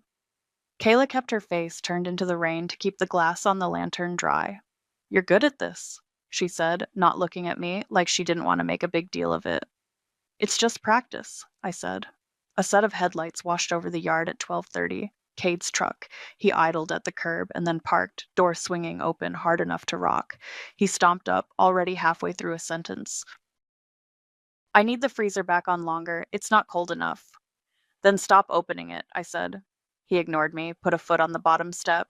Kayla slid in front of him so quick it surprised both of us. She planted a hand on the railing and the other on his chest. "No," she said. "You're not welcome here unless you follow the rules. You don't touch the cans. You don't touch the cords. You put money in the can and you help, or you leave." He laughed without humor. "You're really on her side?" "She's keeping Mom breathing," Kayla said, not moving. "Get back in your truck." He looked over her shoulder at me like I might cave. I didn't. "You're banned until you apologize and pay what you owe," I said. "That hasn't changed." He stared one long second, jaw tight, then turned and left. The truck door shut. The engine faded down the block. Kayla sagged a little and then straightened. "Okay," she said, more to herself than me. 2 a.m., Tegan and I did the relay. Shut valve, idle down, cap off, pour, cap on, valve open, pull, humming again.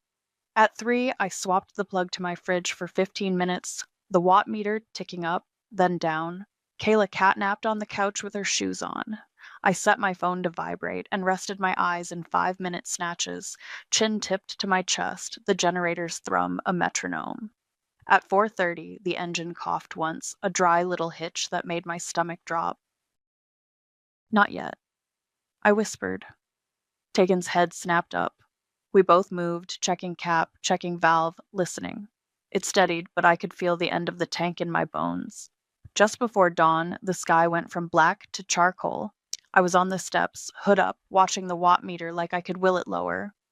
The generator coughed again, deeper this time, and then the neighborhood made a sound I've heard only twice. A rolling groan as far-off transformers woke, streetlights stuttered and then held.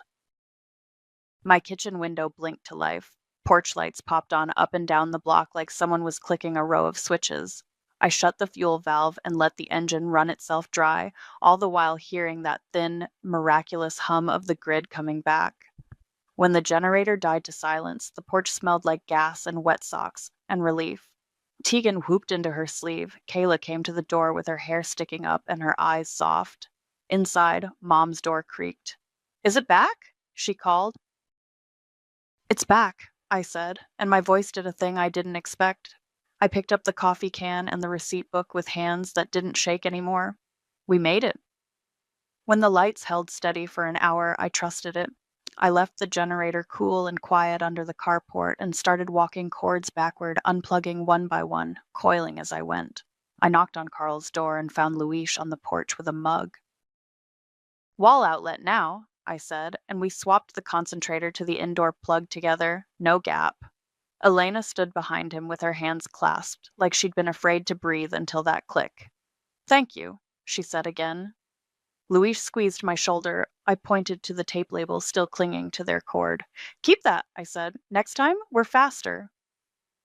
Back at my place, I set the coffee can, the receipt book, and a calculator on the kitchen table. The can was damp and heavy. I spread the carbon copies I'd torn out over the last 2 days and the envelope with my ledger scribbled on the back. Fuel run, cash to Quickmart, fuel purchase, a mere 10 gallons. I made 2 columns, money in, by appliance, and day, money out for gas. I did the math twice. There was a surplus. Not a fortune, but enough that fairness mattered. I called names from the porch like I was hosting the world's weirdest raffle. The 2 teenagers with the charger strip came first. "You paid for phones for 2 days," I said. "We cut power early this morning. Here's 4 back." Their eyes went big like I'd handed them gold. "You kept your times," I added. "Thanks." Bo shuffled up with his hat in his hands. "I owe you another apology," he said, looking at the boards of my steps. "For the show earlier, and for thinking you were, you know, out to get rich," I offered. He winced. "Yeah." I slid a couple of dollars across and a receipt that said refund, partial day. "You paid for the fridge 3 days. We didn't run a full day today. This is your change." He stared like he didn't know where to put it. Then he took it and tucked it into his shirt pocket. "You show me that watt thing sometime?" he asked. "So I don't try to do something dumb next storm." "Nameplate amps times volts," I said, tapping the meter, clipped to the strip. "We'll walk through it with a few appliances this weekend. Bring paper." "Bring your reading glasses." He laughed, and it sounded like it had weight to it. Luis and Elena signed for their refund, even though Elena tried to wave me off. "You kept the schedule," I said. "You paid on time. We finished early. That's how this works." She folded the slip like it was precious and said, "We'll bring tamales when my mom can cook again." Tegan hovered behind the next small cluster, braid frizzed out, eyes bright. I handed her the 5 she'd slipped in for phones and another 5 from my own wallet. "For showing up," I said. "Don't argue." She didn't. She tucked it in her jacket and grinned. "I like the labels," she said, which is as high a compliment as I get. Amir texted a photo of his patio with sunshine on the table. "Power's back here too. You good?" "Good," I typed. "Come by later for your empty cans." "Keep one," he wrote. "Consider it a loan to the neighborhood." I sent back a heart I would never say out loud. Kayla waited until the porch cleared. She had a towel around her neck like she'd just showered off 2 days of generator smell. She didn't look toward the street. "I did what you asked," she said, paid, hauled, kept Kate away. She took a breath. "I want my own setup, a small unit, the right cords. Show me what to buy?" "Yes," I said, "but we do it my way. Budget first, where you're going to store it, how you'll rotate fuel. We'll write watt limits. We'll run it once a month. No eye rolling. No jokes." She nodded, quick and serious. "Okay." She looked at the coffee can and touched the tape with a finger. Gas fund, $10 per appliance per day. Help with setup. Be kind. I'll copy it, she said. You can have this one, I said. I emptied the last bills onto the table and counted them into the right hands. When the can was just metal and marker and a couple of coins, I wiped it dry with the dish towel and held it out.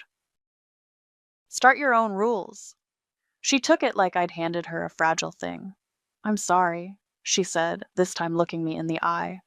For the jokes, for last night, for making you the bad guy when all you were doing was keeping everyone breathing. I'm not the bad guy, I said. I'm the person who buys oil filters and labels cords. I kept my voice light on purpose. We're okay. She sniffed and nodded. We're okay. I put the generator away after lunch. Oil checked, dust wiped off, fuel valve closed, a note taped to the handle with the date of the last run.